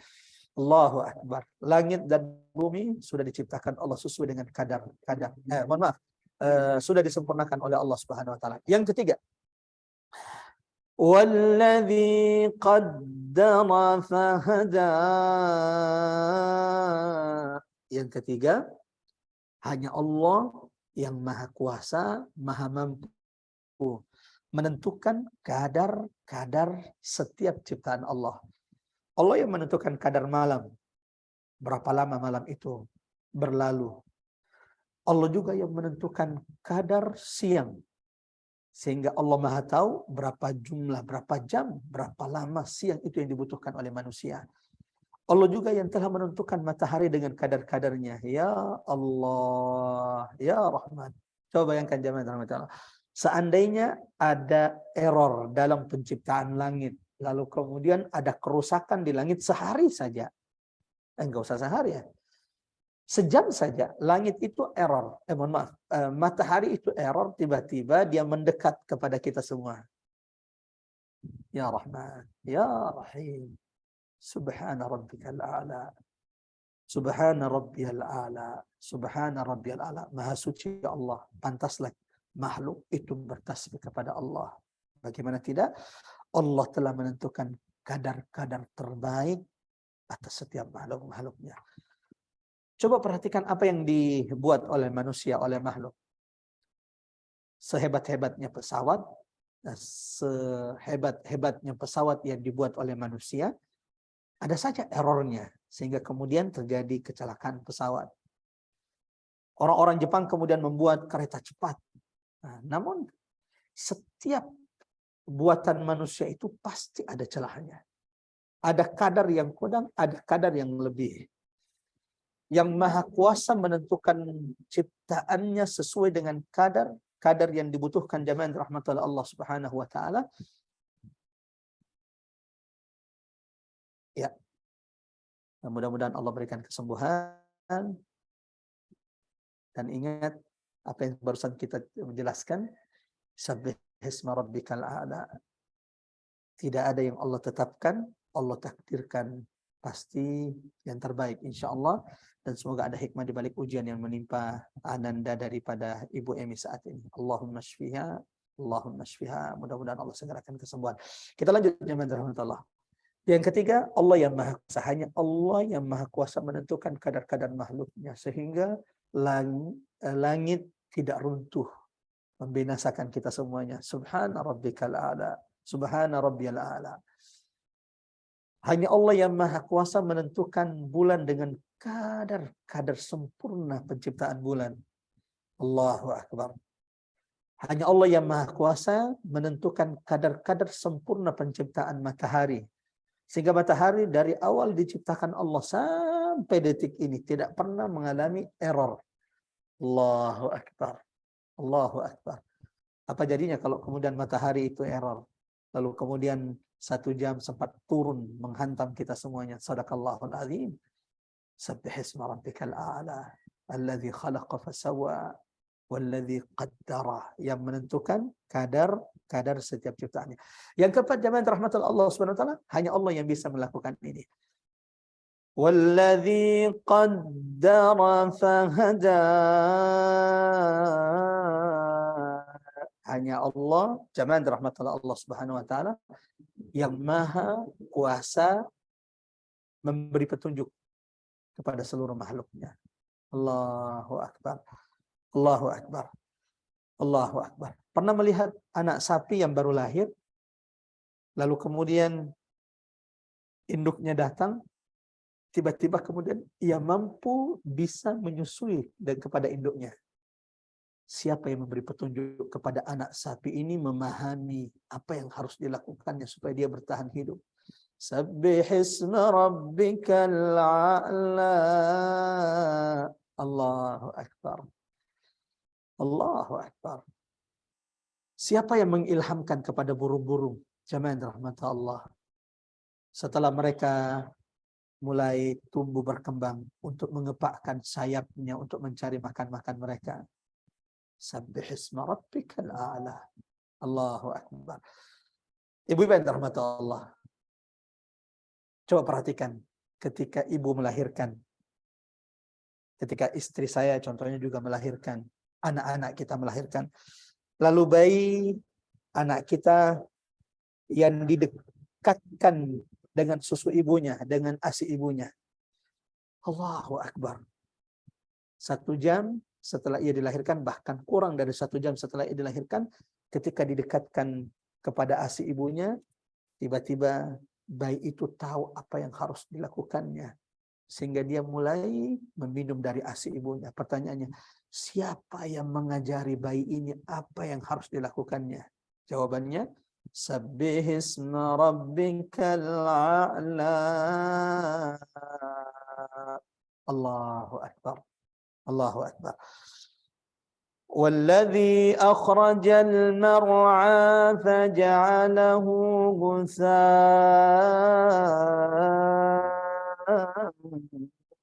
ahwa. Tak hanya 4 hal yang merupakan bukti dalil keagungan Allah, sehingga pantaslah kita memperbanyak tasbih kepada Allah. Karena hanya Allah yang maha mampu melakukan 4 hal ini. Menciptakan, menyempurnakan ciptaannya, menentukan kadar-kadar dari setiap ciptaannya. Yang keempat, fahada, memberi petunjuk kepada setiap makhluk yang dikehendaki oleh Allah Subhanahu wa taala. Lalu Allah mengingatkan kepada umat manusia. Walladzi akhrajal mar'a. Wahai manusia, Tuhanmu juga, Tuhanmu pula yang engkau harus bertasbih kepadanya. Walladzi akhrajal mar'a, yang telah menumbuhkan rumput-rumput yang hijau. Allahu Akbar. Siapa yang maha kuasa menumbuhkan rumput-rumput yang hijau? Allah Subhanahu wa taala. Walladzi akhrajal mar'a. Lihat wahai manusia, rumput-rumput yang ada di sekitarmu. Siapa menumbuhkannya? Sabbihisma rabbikal a'la. Tuhanmu yang maha tinggi. Lihat, perhatikan rumput-rumput hijau tersebut. Yang Allah tumbuhkan dari bumi kemudian tumbuh hijau. Faja'alahu ghusaa'an ahwa. Allahu Akbar. Ini pentingnya tadabbur. Karena dengan tadabburlah kita bisa menemukan peringatan-peringatan Allah. Petunjuk-petunjuk Allah yang Allah turunkan dalam ayat-ayatnya. Baca Quran lewat-lewat itu juga baik. Setidaknya ada pahala bacaan Quran. Tapi keberkahan, kedahsyatan, tazkirah. pelajaran dan peringatan Quran itu akan terasa ketika kita sudah merenungi, mentadabburi, mengkaji ayat-ayat Allah Subhanahu wa taala. Wahai manusia, tidakkah engkau juga melihat bagaimana Allah, Dia pula yang menumbuhkan rumput-rumput yang hijau. Faja'alahu gusaan ahwa. Coba perhatikan wahai manusia, apakah rumput-rumput itu terus menghijau? Rumput yang engkau lihat ketika engkau masih muda, apakah terus menghijau sampai hari ini? Ibu-ibu yang dirahmati Allah yang mungkin pernah pulang kampung, atau yang masih ingat rumah orang tuanya, atau kembali ke rumah orang tua kita. Coba perhatikan rumput-rumput yang dulu ketika kita masih kecil bermain di atasnya. Apakah rumput-rumput itu masih ada? Masih menghijau? Kalla. Faja'alahu gusaan ahwa. Rumput-rumput yang dulu kita lihat hijau, bahkan tidak usah waktu kita kecil. Rumput-rumput yang ada di depan rumahmu, bulan lalu yang engkau dapati masih hijau, apakah saat ini masih hijau? Faja'alahu gusaan ahwa.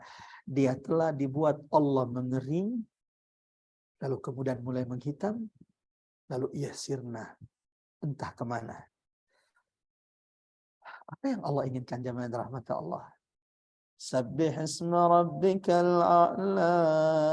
Apa yang Allah inginkan dari dua ayat ini? Wahai manusia, ingat Tuhanmu pula yang menumbuhkan rumput yang hijau. Apakah terus hidup? Tidak. Rumput itu mengering, lalu kemudian menghitam, lalu kemudian sirna, entah kemana. Allah ingin mengingatkan kita di dua ayat ini, wahai manusia, ya Abdullah, wahai hamba Allah, engkau pun seperti rumput-rumput itu. Walladzi akhrajal mar'a. Nasibmu, wahai manusia, kehidupanmu yang akan menimpamu sama seperti yang menimpa rumput yang hijau di depan rumahmu. Atau engkau tidak mengambil pelajaran darinya? Walladzi akhrajal mar'a. Sebagaimana Allah yang menumbuhkan rumput-rumput hijau, Allah yang telah menciptakanmu di atas muka bumi ini. Tapi ingat, apakah engkau terus sebagaimana rumput-rumput itu tidak selamanya hijau? Ia akan mengering, lalu menghitam, lalu sirna entah kemana. Ya Abdullah, wahai umat Nabi Muhammad, wahai engkau yang mentadabburi Quran, tidakkah engkau mengambil pelajaran dari rumput yang ada di depan rumahmu yang tumbuh di sekitar kita? Kita pun akan seperti mereka. Kita tidak selamanya hijau. Kita tidak akan pernah selamanya muda. Coba perhatikan dirimu, wahai hamba Allah. Coba ambil cermin setelah ini. Lihat wajahmu yang mulai berkeriput. Lihat rambutmu yang sudah mulai ditumbuhi uban. Sabbihisma rabbikal a'la. Sudah berapa banyak kita bertasbih kepada Allah. Sudah berapa banyak kita mensyukuri karunia Allah. Sudah berapa banyak kita melakukan perintah-perintah Allah dan menjauhi larangan-larangan Allah. Jangan sampai kita lupa kalau kelak kita akan menghadap kepada Allah. Jangan sampai karunia nikmat harta yang Allah berikan kepada kita melalaikan kita akan kematian, melalaikan kita bahwa kita pasti akan masuk ke dalam tanah, melalaikan kita dari perintah-perintah Allah. Alhaakumut takatsur. Harta bermegah-megah membuat kalian lupa lalai dari Tuhan kalian. Yahsabu anna malahu akhlada. Harta yang Allah karuniakan kepada kita yang semestinya membuat kita semakin dekat dengan Allah.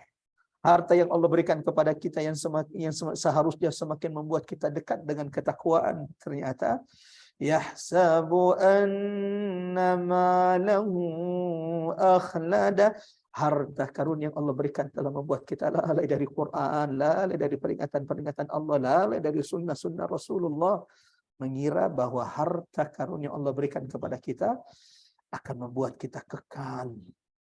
Padahal kita akan berakhir seperti berakhirnya rumput-rumput yang ada di depan rumah kita, di belakang rumah kita. Yang tumbuh hijau, lalu kemudian mulai mengering, menghitam. Seperti itu nasib wahai manusia. Kelak engkau tidak akan selamanya mudah. Perhatikan wajahmu, perhatikan rambutmu, perhatikan fisikmu yang semakin melemah. Sebentar lagi engkau akan mengering. engkau akan menghitam, engkau akan binasa, lalu akan masuk ke tanah Allah. Sudahkah engkau mempersiapkan bekal terbaik? Sabbihisma rabbikal a'la. Di antaranya memperbanyak tasbih, memuji Allah Subhanahu wa taala. Mudah-mudahan singkat ini bermanfaat jemaah rahmat Allah. Kita lanjutkan insyaallah di tadabbur berikutnya. Mohon maaf sepertinya kita tidak bisa melanjutkan sampai ke ayat 8. Mengingat bahwa ayat 6 sampai 8 Allahu Akbar. Di sini tadabburnya juga sangat menarik. Ada banyak pencerahan ilmu petunjuk yang bisa kita petik dari beberapa ayat tersebut. Insyaallah mudah-mudahan kita dipertemukan di majelis berikutnya, masih melanjutkan tadabbur surah ke-8 yang diturunkan Allah kepada Nabi, yaitu surah Al-A'la. Hari ini Masya Allah ada beberapa faedah, hidayah, tadabbur, pelajaran, tazkirah, peringatan yang sudah kita petik, keutamaan tasbih yang Allah tegaskan di surah ini, sebagaimana di banyak ayat dalam Al-Quran dan Sunnah dan dalam hadis Rasulullah Sallallahu Alaihi Wasallam.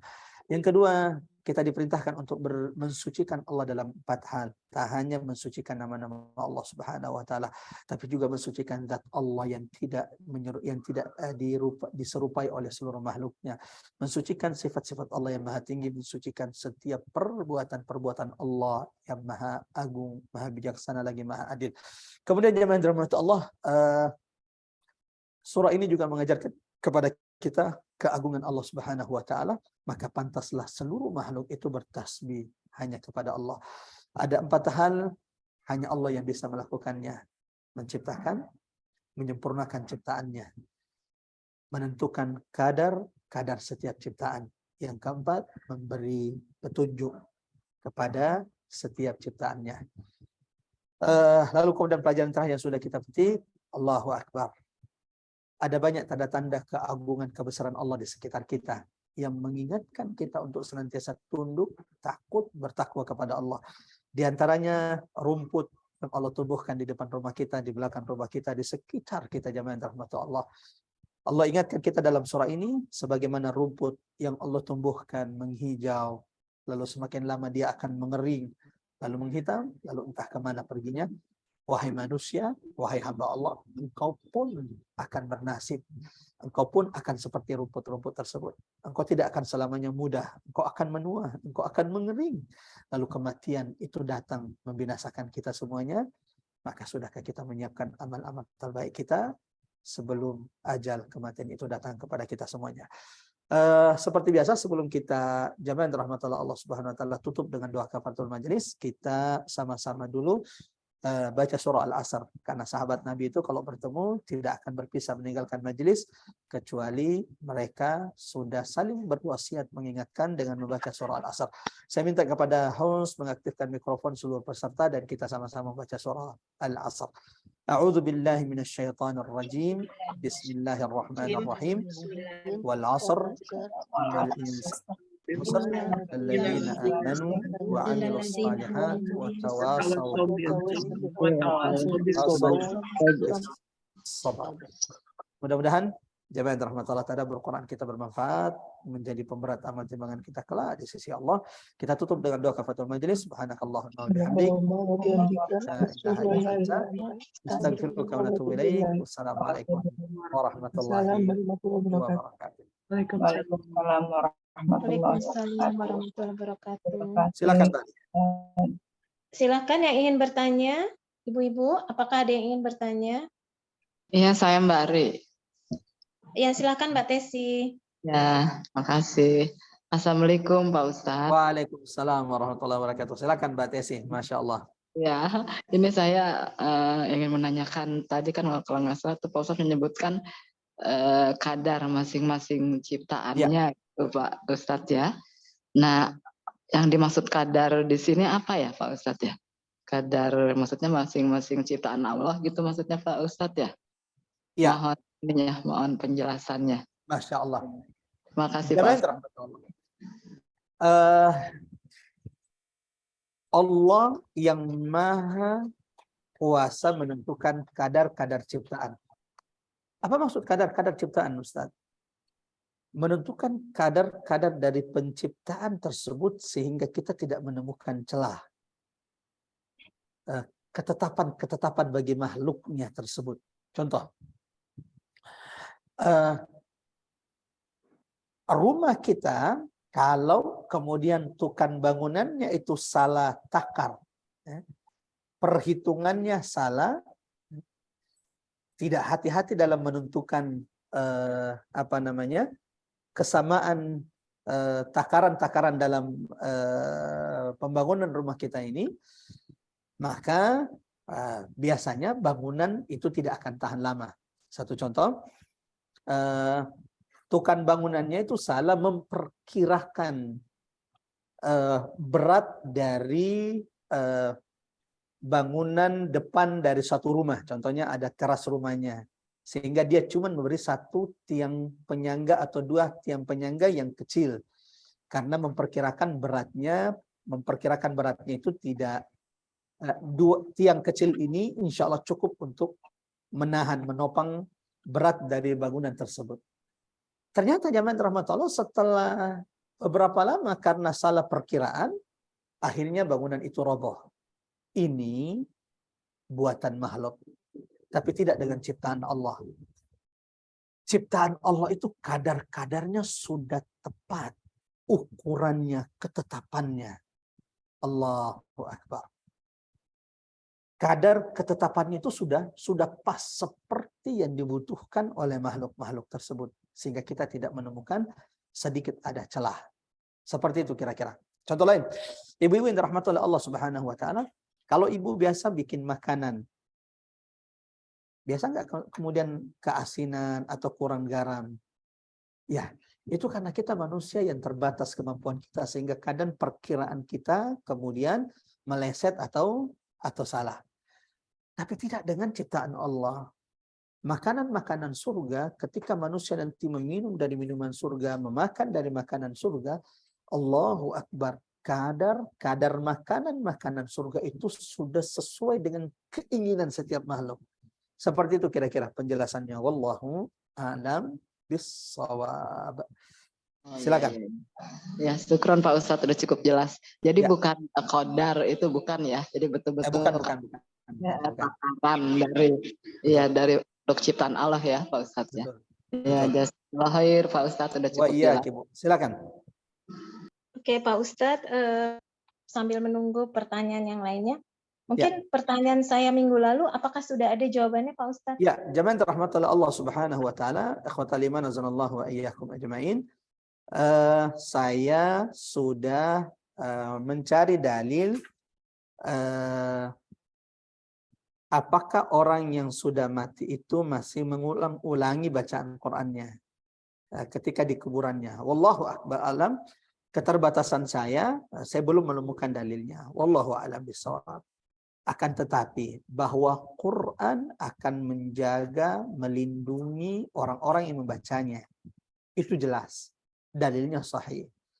Bahkan Nabi ketika kita mentadaburi surah Al-Mulk, Nabi SAW mengatakan ada surah dalam Quran terdiri dari 30 ayat, akan terus menjaga orang-orang yang membacanya sampai ia dimasukkan ke dalam surga Allah. Bahkan disebutkan bahwa surah ini akan menjaga, melindungi orang-orang yang membacanya dari siksa kubur Allah Subhanahu wa taala. Wallahu a'lam bishawab.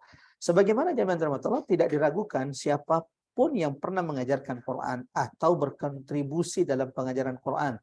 Ibu-ibu contohnya tidak punya waktu untuk mengajarkan Quran, tapi Masya Allah wakaf Quran di pesantren, atau kemudian Masya Allah menjadi orang tua asuh bagi anak-anak penghafal Quran. Dan Masya Allah saya berapa tahun pernah mengajar di pesantren di daerah Bogor, di Puncak. Allahu Akbar, ada banyak jamaah dulu yang pernah menjadi orang tua asuh dari murid-murid kami, yang saat ini murid-murid kami sudah selesai kuliahnya di Madinah, ada yang Masya Allah sudah terjun di lapangan di tengah-tengah masyarakat untuk berdakwah. Nah, yang seperti ini jamaah rahmatillah, Allahu Akbar, bisa jadi orang tua asuhnya dengan anak yang dulu dia biayai sudah tidak ada kontak, sudah tidak ada hubungan lagi. Bahkan bisa jadi orang tua asuhnya sudah meninggal, tapi Allahu Akbar, kebaikan dari Quran yang ia menjadi sebab kemudian anak itu menjadi penghafal Quran, ia menjadi sebab anak itu kemudian bisa baca Quran, mendakwahkan Quran, walau ia sudah mati, ada kebaikan yang terus mengalir seakan-akan dia membaca Quran, walau dia tidak baca Quran, seakan-akan dia kemudian mengajarkan Quran, menghafal Quran, walau saat itu ia sudah wafat karena anak yang dulu pernah diasuhnya atau kemudian pernah dibiayainya mengajarkan Quran kepada umat manusia. Seperti itu kira-kira. Wallahu a'lam bissawab. Silakan Bari. Terima kasih Pak Ustadz. Ya. Ada pertanyaan lagi mungkin dari jamaah. Kalau sudah tidak ada, mungkin kita tutup dengan doa ya Pak Ustadz. Kebetulan ini ada beberapa yang menitipkan doa. Ini saya tulis lagi di chat ya Pak Ustadz. Ya. Yang sedang diuji dengan penyakit. Ya, saya baca di sini ada nama-nama doa untuk yang sedang sakit.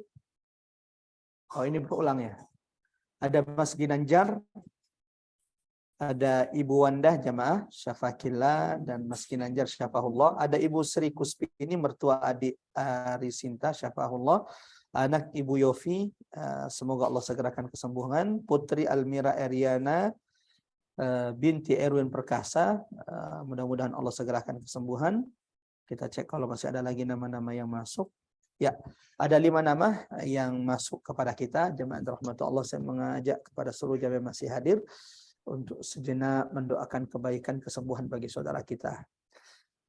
Dan tidaklah seseorang itu mendoakan kebaikan bagi saudaranya kecuali saat itu ada malaikat-malaikat Allah yang juga mendoakan untuknya kepada Allah kebaikan seperti kebaikan yang dia doakan untuk saudaranya. Kita tidak tahu dari sebentar, ini saya lupa, aduh afwan. Ada pertanyaan Bu Emi tadi, aduh saya bacakan ya Pak. Silakan. Bismillah Pak Ustadz, mohon bertanya. Kalau kita mendapatkan ujian qadarullah, misalkan anak sakit, awalnya banyak menangis, kemudian berkurang, tetapi kalau ada keluarga atau kerabat yang mendoakan, timbul rasa ingin menangis lagi. Apakah itu kita dikatakan tidak bersabar dalam menerima cobaan atau gimana Pak Ustadz? Karena memang sakitnya mengkhawatirkan, mohon pencerahannya. Masya Allah. Jamaah rahmatullah Allah. Menangis itu tidak dilarang. Menangis itu bukan selamanya berarti orang itu tidak ridha. Fitrah, tabiat manusia, innal aina tadma. Orang yang bersedih pasti akan menangis. Jangankan bersedih. Ketika kita tadabbur lalu menemukan ayat yang seakan-akan itu menjadi nasihat penting bagi kita dan banyak kita lalaikan, kita kadang meneteskan air mata. Maka kalau orang itu menangis, jemaah rahmatullah Allah, dan hatinya tidak menolak ketetapan Allah, lisannya tidak mengucapkan kata-kata yang tidak seakan-akan dia tidak menerima ketetapan Allah, maka itu bukan berarti dia tidak sabar. Bukan berarti orang menangis itu tidak punya kesabaran. Menangislah. Karena jemaah rahmatullah Allah, tangisan itu di antara tanda lembutnya hati dan di antara tanda bahwa engkau menyayangi anak, menyayangi pasangan kita. Tidak ada masalah, silahkan menangis. Yang tidak boleh adalah kalau hati kita kemudian seakan-akan tidak menerima, kalau kemudian pikiran kita suudzon kepada Allah Subhanahu wa taala, kalau lisan kita berucap kata-kata yang tidak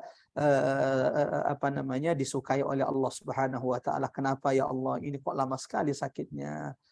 Tetaplah berikhtiar agar Allah segerakan kesembuhan. Tidak apa-apa menangis. Yang tidak boleh adalah kalau kemudian kita berucap kata-kata yang dibenci oleh Allah seakan-akan kita tidak menerima, menolak ketetapan takdir Allah. Seperti itu kira-kira jawabannya. Wallahu a'lam bissawab. Pak Ustadz, jadi menyambung tadi pertanyaan Bu Emi ya. Di dalam Al-Quran itu kan ada, memang semua surat bagus ya Pak Ustadz. Baca yang mana aja pasti ada manfaatnya. Tapi khusus untuk yang kalau sedang diberikan cobaan sakit, ini untuk teman-teman yang sedang diuji dengan penyakit juga, sebaiknya surat apa aja sih Pak Ustadz yang dibaca berulang-ulang gitu? Terima kasih Pak. Ya, jamaah rahmatullah, ikhwatal iman azanallahu wa iyyakum jamain. Sebenarnya jamaah rahmatullah, semua surah itu baik, bermanfaat ketika dibacakan, karena Allah berfirman, "Lau anzalna hadzal Qur'an", seandainya Quran ini kami turunkan kepada gunung, maka engkau akan mendapati dia kemudian hancur lebur, tunduk takut kepada Allah Subhanahu wa taala. Tinggal kemudian niatnya untuk apa? Kalau untuk penjagaan dan perlindungan, maka Al-Fatihah, beberapa ayat dalam surah Al-Baqarah, lalu kemudian beberapa ayat itu ayat 1 sampai ayat 5 sampai ulaika lahu min rabbi ulaika humul muflihun. Lalu kemudian ayat kursi, trikul, qul a'udzu birabbil falaq, qul a'udzu birabbin nas, qul huwallahu ahad. Lalu kemudian ya, itu yang diulang-ulangi, diperdengarkan. Kalau tujuannya adalah perlindungan. Kalau tujuannya untuk menenangkan, insya Allah semua ayat Quran itu menenangkan orang-orang yang mendengarkannya. Surah Al-Baqarah, surah Al-Imran, seperti itu. Tapi kalau untuk penjagaan dan ruqyah itu tadi Al-Fatihah diulang-ulang, kemudian ayat beberapa ayat surah Al-Baqarah, lalu kemudian ayat kursi, trikul ya, qul huwallahu ahad, qul a'udzu birabbil falaq, dan yang terakhir adalah qul a'udzu birabbin nas. Adapun kalau orang yang sakit yang ingin kita bacakan Quran adalah orang yang sakaratul maut, lalu kemudian kita melihat dia sudah kelamaan tersiksa dengan sakaratul mautnya, lalu kemudian dan memang sudah tidak ada harapan untuk sembuh. Ini nggak boleh sembarangan dibacakan ya. Jangan sampai cuman DBD, cuman sakit biasa tiba-tiba dibacakan Yasin. Itu menyinggung, nanti tersinggung tuh orang yang dibacakan, karena memang ada hadis Nabi Jabir rahmatullah, dan ini diamalkan oleh ulama-ulama kita. Orang yang sakaratul maut dan susah untuk menjemput kematiannya, artinya kita melihat dia tersiksa dengan sakaratul mautnya, maka Nabi menganjurkan membacakan surah Yasin. Jadi dan itu mujarab di kalangan ulama, orang yang kesulitan mati ketika dibacakan Yasin, Allahu Akbar, Allah mudahkan ajal kematian itu untuknya. Seperti itu kira-kira. Jadi memang ada beberapa surah-surah yang dengan kondisi-kondisi tertentu. Kalau untuk ketenangan, insya Allah semua surah dalam Al-Quran baik untuk dibacakan. Kalau untuk perlindungan, itu tadi yang sudah saya jelaskan. Kalau untuk orang yang sedang sakaratul maut, maka yang dianjurkan dibaca adalah surah Yasin. Seperti itu kira-kira Mbak Ari. Dan saat ini sudah azan asar di tempat kami di Bone. Silakan. Ya, terima kasih Pak Ustadz. Jadi yang didoakan untuk kesembuhan, ini ada tambah satu lagi untuk Muhammad ya. Ya, Iqbal Muhammad. Ya. Iqbal Muhammad. Iqbal Muhammad. Ya, jamaah rahmatullah, Allahu Akbar. Kalau saat ini sebagian daerah di Jakarta sedang hujan, ini adalah waktu mustajab. Dan saat ini azan baru saja dikumandangkan di tempat kami, antara azan dan iqamah juga waktu mustajab. Kita sama-sama mudah-mudahan doa kita diijabah oleh Allah. Astagfirullahaladzim. Astagfirullahaladzim alladzi la ilaha illa huwal hayyul qayyum wa atubu ilaih. Allahumma ya Rahman ya Rahim ya Sami ad-du'a ya Salam ya Quddus ya Rabban nas.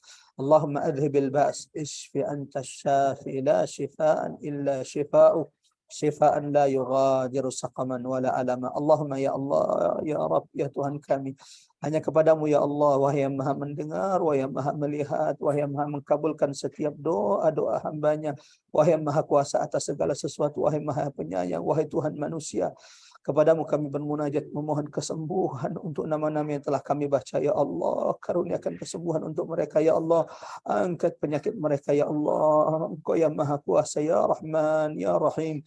Subhanakallahumma rabbana wa bihamdik. Allahumma ighfir lana. Sembuhkan mereka ya Allah. Angkat penyakit mereka ya Allah. Karuniakan kepada mereka kesembuhan yang tidak lagi meninggalkan rasa sakit bagi mereka ya Allah. Allahumma la tada' fi maqamina hadha dhanban illa ghafarta wala hamman wala ghamman illa farajta wala daynan illa qadaita wala maridan illa shafaita wala dhallan illa hadaita wala hajatan min hawaijid dunya illa yassartaha ya arhamar rahimin. Rabbana la tuzigh qulubana ba'da idh hadaitana wa hab lana min ladunka rahmah innaka antal wahhab. Allahumma ya muqallibal qulub tsabbit qulubana ala dinik, tsabbit qulubana ala ta'atik. Allahumma ij'al akhir kalimatina fid dunya la ilaha illa Allah. Allahumma ij'al akhir kalimatina fid dunya la ilaha illa Allah. Allahumma tawaffana muslima وألحقنا بالصالحين. اللهم توفنا مسلما وألحقنا بالصالحين. ربنا اغفر لنا ولوالدينا وارحمهما كما ربونا صغارا. ربنا آتنا في الدنيا حسنة وفي الآخرة حسنة وقنا عذاب النار. وصلى اللهم على Muhammad wa ala ali Muhammad walhamdulillahi rabbil alamin. Mudah-mudahan Allah ijabah doa kita.